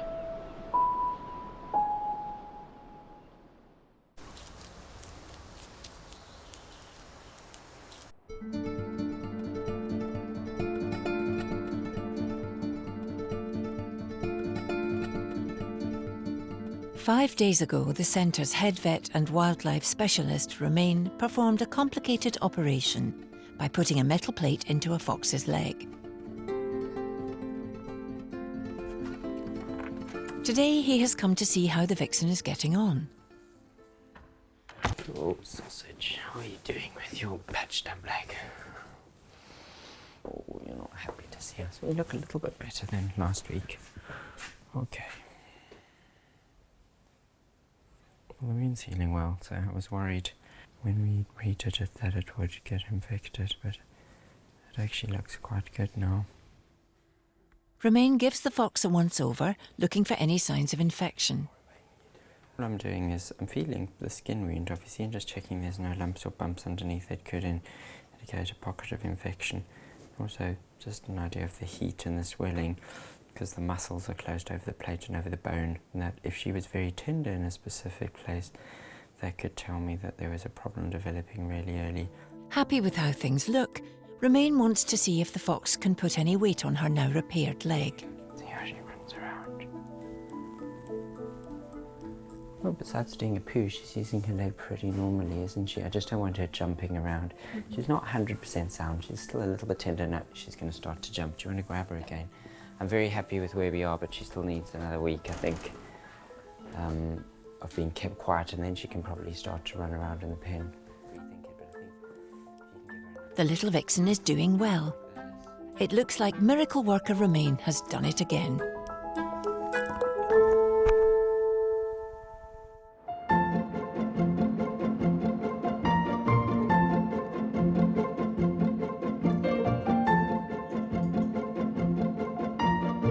It's an exciting morning for Colin and Sheila as they've received the footage from camera traps left on Shetland to monitor gruffness. Wait, let's see what he's doing. Probably not much. Oh, having a good groom. Is he keeping himself smart? I mean, he does have a nice coat. Oh, he's happy. Oh, so he's probably been out in the pool, bit of swimming. Yeah, bit he's wet. drying off. Yeah. That's such a nice image, that. He's so funny. Oh, here we go. Really stay? Comes out for a wee look. He's actually saying goodbye to me there. Is he? Yeah, we looked at each other. Said it's time. There he goes. Woohoo! And although Gruffness hasn't returned to his box, some other enterprising mammals have moved in. Oh, What's that? Ferret? polecat. Polecat? Kind of looks like a baby otter there. Just a little bit, doesn't it? Oh, look at them. There's two. There's three. Oh, there's three. Wow. It's our new home. I want one of them. God, they love it here. Yeah. Because this is their new hotel. Mm. Oh, what is it eating? Eat a bit of fish. Ooh. Oh, no, mountain hare. No gruntness. No, no Gruteness. Maybe he didn't come back. Maybe he just went off and fended for himself. Let's hope so. Yep, even better.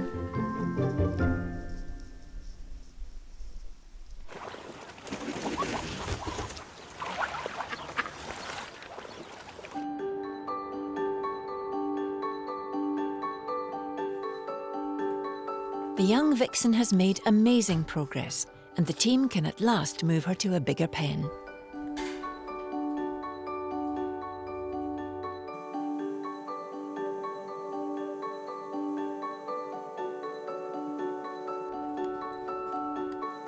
They've decided to name her Jamie.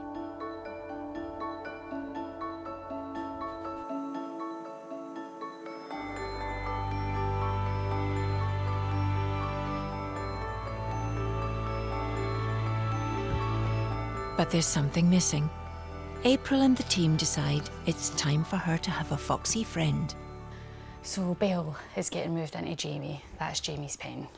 Yeah, they've not met before. Don't know the last time each of them have seen another fox, so it'll be quite nice to get them together and see how they get on. I think they will get on. It'll just take a bit of time. Just, they are so scared and so quiet, like.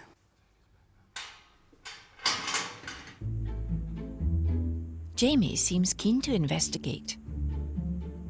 But her new pal is a little more reclusive.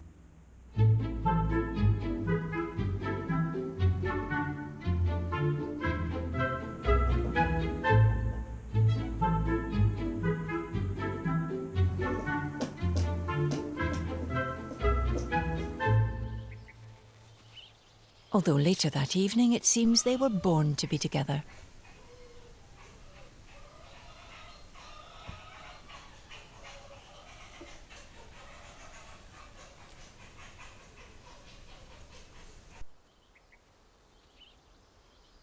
But it's not long before the indoor pen seems a little small for the two of them, and Sheila is keen to move them on.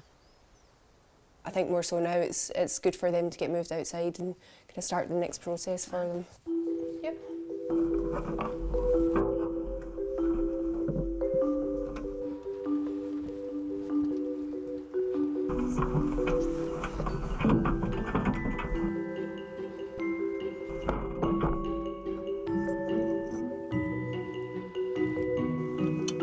And it's one step closer to the wild for Jamie and Belle.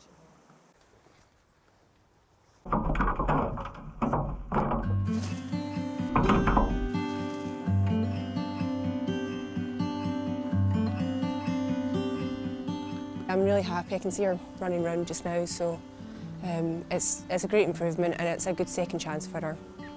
She looks strong, she looks good. Just hopefully now this is her time.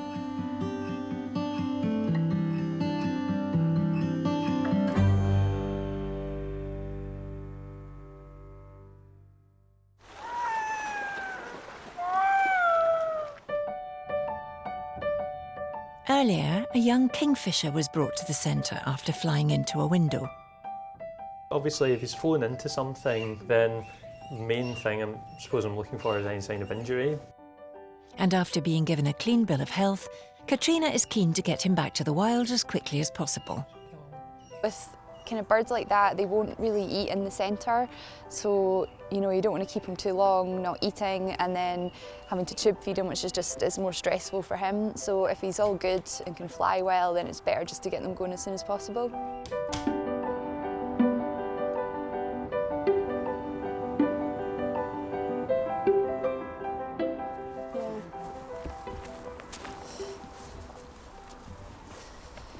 Maybe just in here. Yeah. Go. Okay.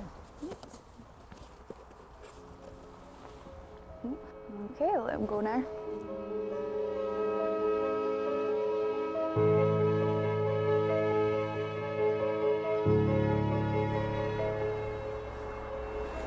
Ready?